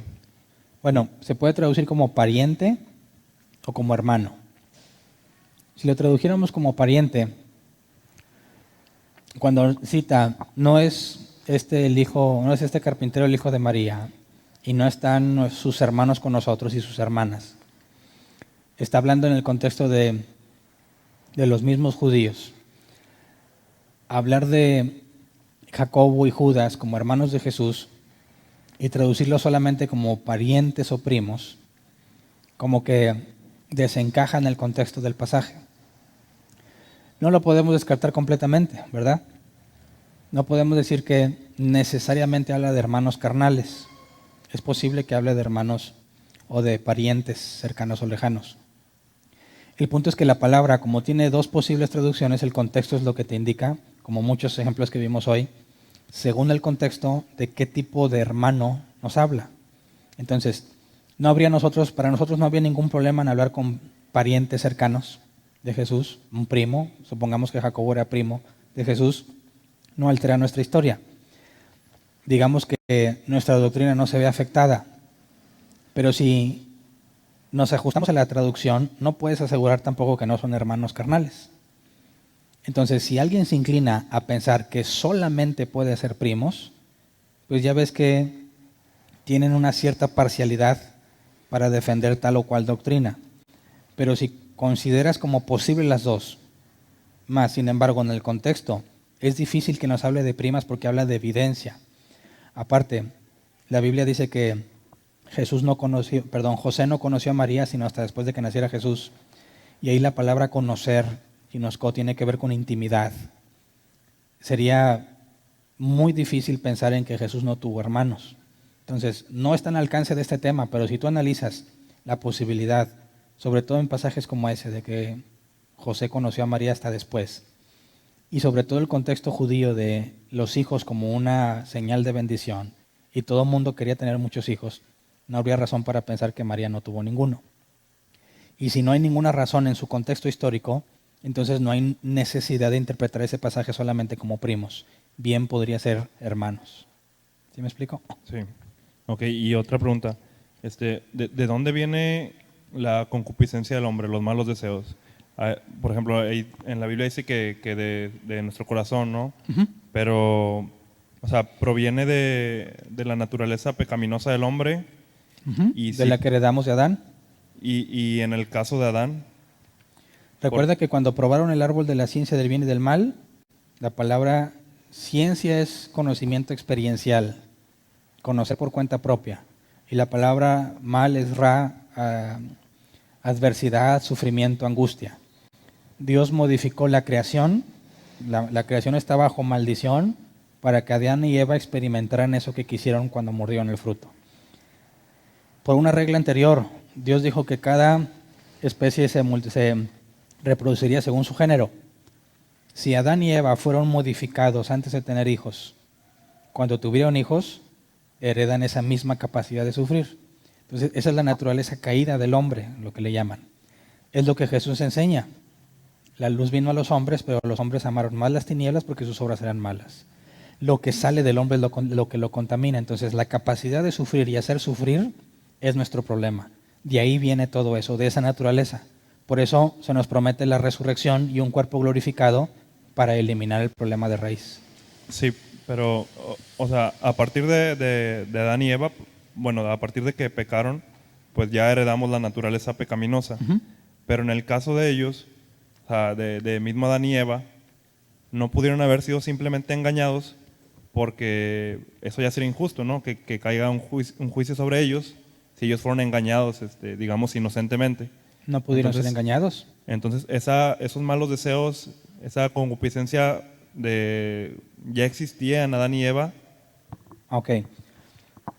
Si cuando Dios dijo que todo lo que creó era bueno, lo dijo antes de la caída, lo más que podemos argumentar es que Adán no podía tener una tendencia pecaminosa, que es distinto a la capacidad de elegir. Si Dios crea a Adán y Eva con el objetivo de que tengan una relación eterna de amor, el amor implica libertad. Si tú no tienes más que elegir, no tienes para elegir más que una sola persona, no puedes concluir que la amas porque no tienes otra opción. De manera que no podemos hablar de que Adán tenga una tendencia al pecado, más bien tenía la libertad para elegir. Era como neutral. Puede hacer lo bueno o puede hacer lo malo, pero no tenía una tendencia negativa. Cuando se le ofrece por parte de Satanás comer del fruto, fue una decisión libre. Y es algo que ellos quisieron experimentar libremente. Y esa decisión conlleva a la tendencia que nosotros tenemos, que ya no somos libres de decidir si el bien y el mal. Estamos condenados a hacer lo malo por lo que él decidió. Entonces no hay una tendencia negativa previa. Hay una capacidad de elección que nosotros ya no tenemos. Ok, gracias. ¿Alguien más?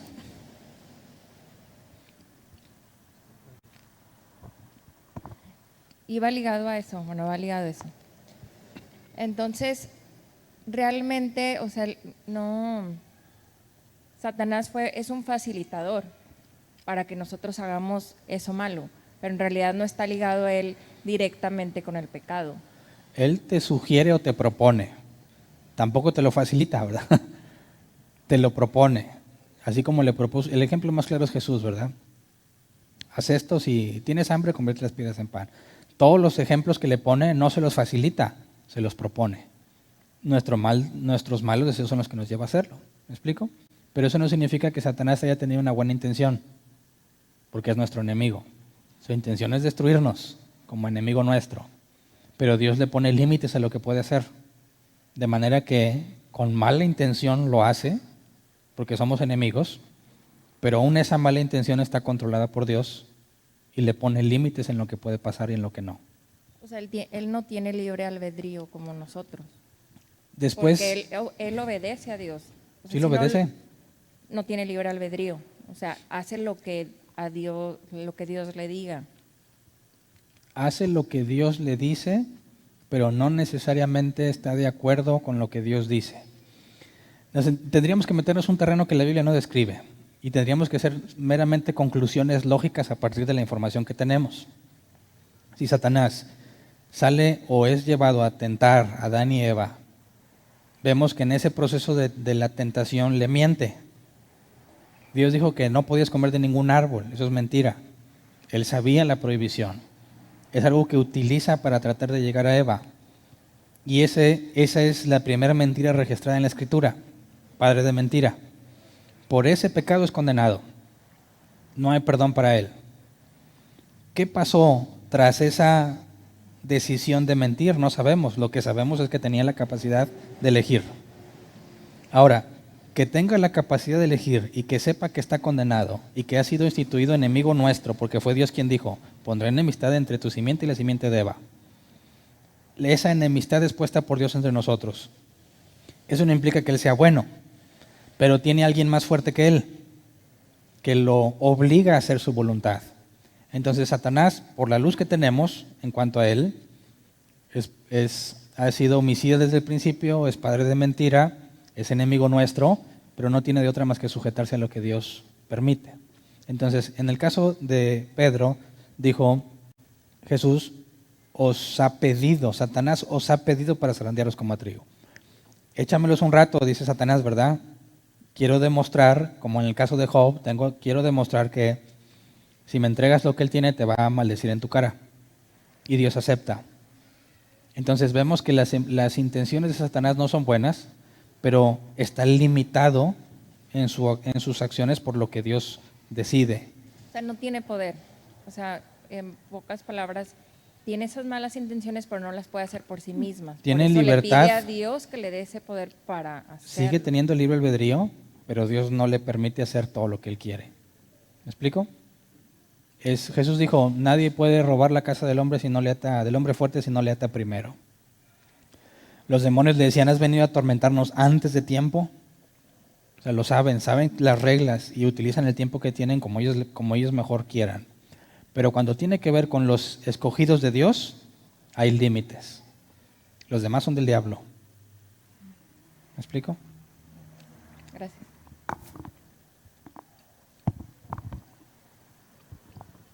Buenas noches. Buenas noches.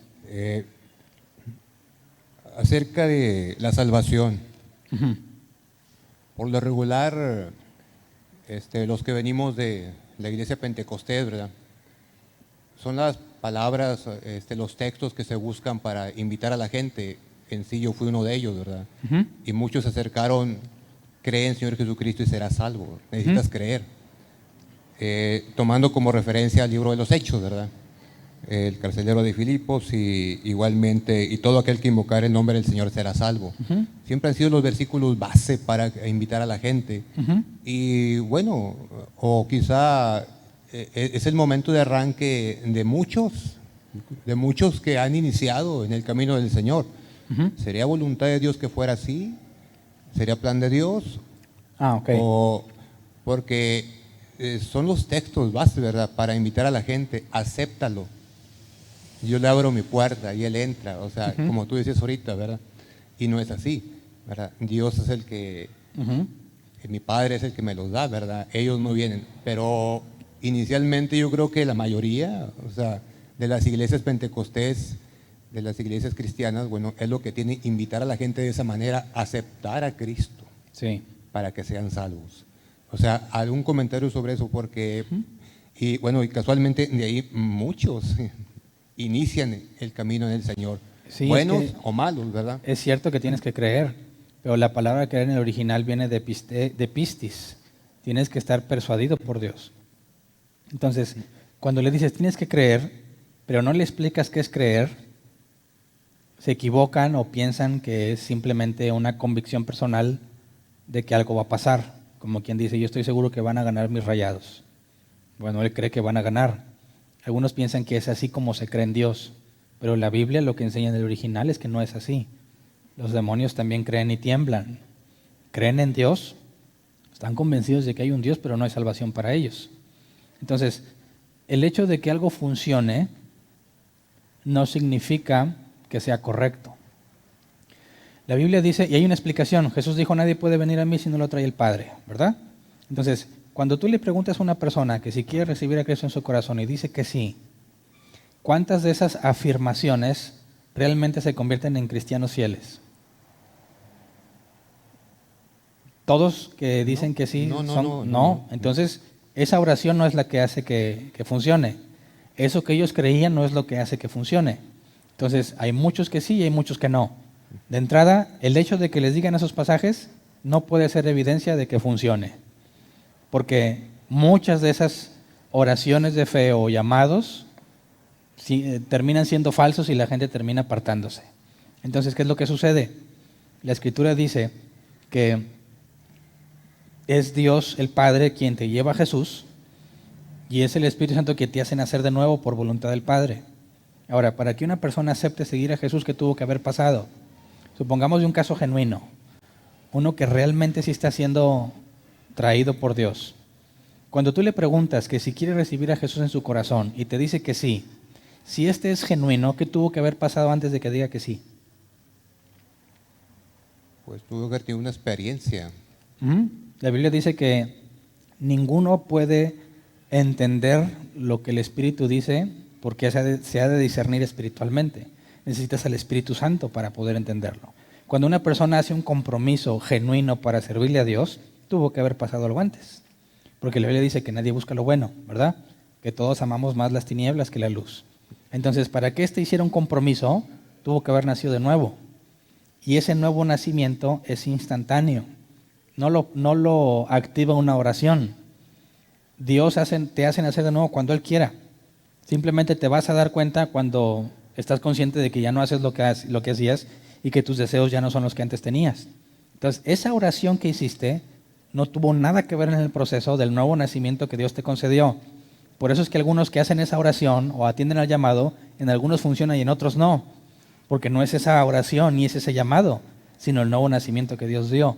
Te aseguro que si dejas de pedirles que hagan una oración o que reciban a Cristo, vas a tener a personas que acepten, que se comprometan con Dios y que empiecen a vivir la vida cristiana, aunque jamás les hayas dicho, tienes que creer, aunque jamás les hayas dicho, haz esta oración. Simplemente van a empezar a caminar con Dios porque nacieron de nuevo. Así que la idea de que hagan o inviten y la gente venga, no tiene nada que ver porque previamente tuvo que haber nacido de nuevo para poder atender el llamado de Dios. Sí, en realidad pues no todos vienen, ¿verdad? Eso se ve en las campañas, ¿verdad? Que se hacen y todo eso. Son muchos los que invitan, lógicamente. No, deja tú los que no uno vienen. Que otro se queda, pero a lo que voy, ahora lo entiendo, ¿verdad? Lo entiendo muy bien esto, pero mi pregunta era basada más o menos en esto, o sea, ese siempre es el inicio, así iniciamos muchos, ¿verdad? Ujú.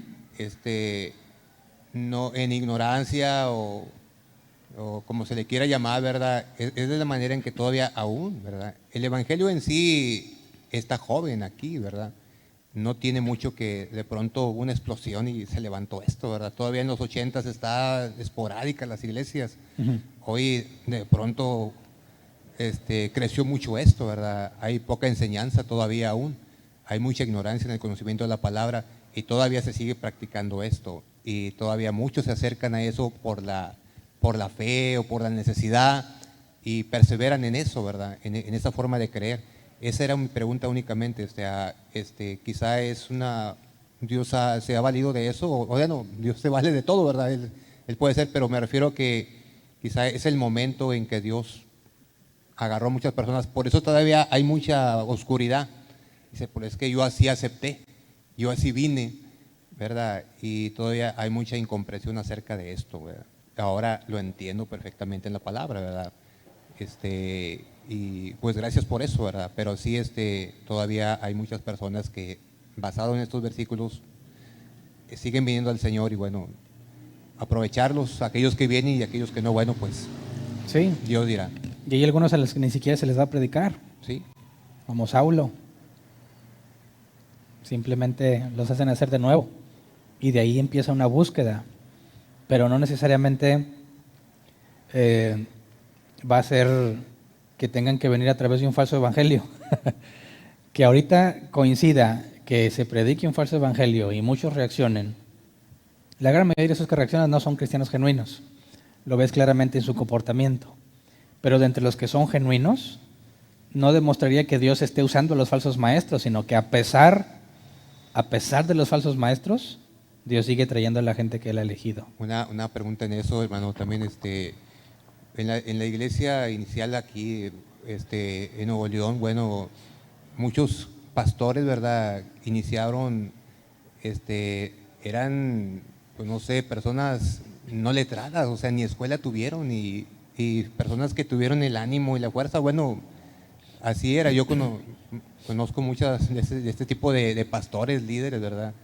Que se levantaron y pues sin esa enseñanza, sin ese conocimiento, más que el puro deseo, el amor, y con su ignorancia, en lo poquito que sabían, fueron creciendo, levantaron sus iglesias y fundaron iglesias, o sea, a veces es de sorprender esto, ¿verdad? Pero lógicamente, bueno, ¿qué actúa? La fe, la misericordia de Dios en ese tipo de personas, o sea, porque todavía tú los ves y, Dios santo, mi hermano, pues no pasa nada más de que vamos a orar y vamos a decir los mismos textos de siempre y ahí están. Bueno, bíblicamente puede haber personas ignorantes, hablando escrituralmente, que hay muchas cosas que no saben, pero con una vida de acuerdo al cristianismo. Amén. Pero nunca al revés. ¿Me explico? Nunca va a haber una persona que dice, bueno, yo soy cristiano, pero no vivo como cristiano. Entonces, el hecho de que haya personas que sin conocimiento Dios los use, pues tienes a Pedro, tienes a Juan, pescadores sin conocimiento que Dios los usa. Pero no toda la persona que pone una iglesia viene de parte de Dios. No todas las iglesias que se llaman iglesias es la iglesia de Jesús. ¿Cómo lo sabemos? Por sus obras. Entonces, el hecho de que haya gente que se mueva y levante iglesias no implica que Dios lo esté haciendo. Tendríamos que ver el resultado de la gente que se congrega ahí, la vida de los dirigentes para determinar si eso es de Dios o no. Entonces, habría que tomar, quizás decir, bueno, es que un hermano se aventó o una persona se aventó, puso su iglesia y va, ¿Dios está haciendo algo? No necesariamente, ¿verdad? Quizás al principio no sepa, pero es su responsabilidad empezar a escudriñar las Escrituras.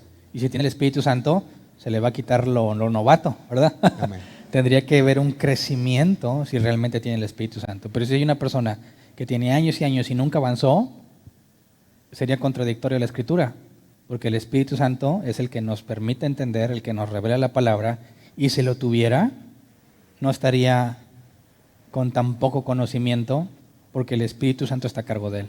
Amén. ¿Alguien más? Nadie más. Muy bien, ¿avisos?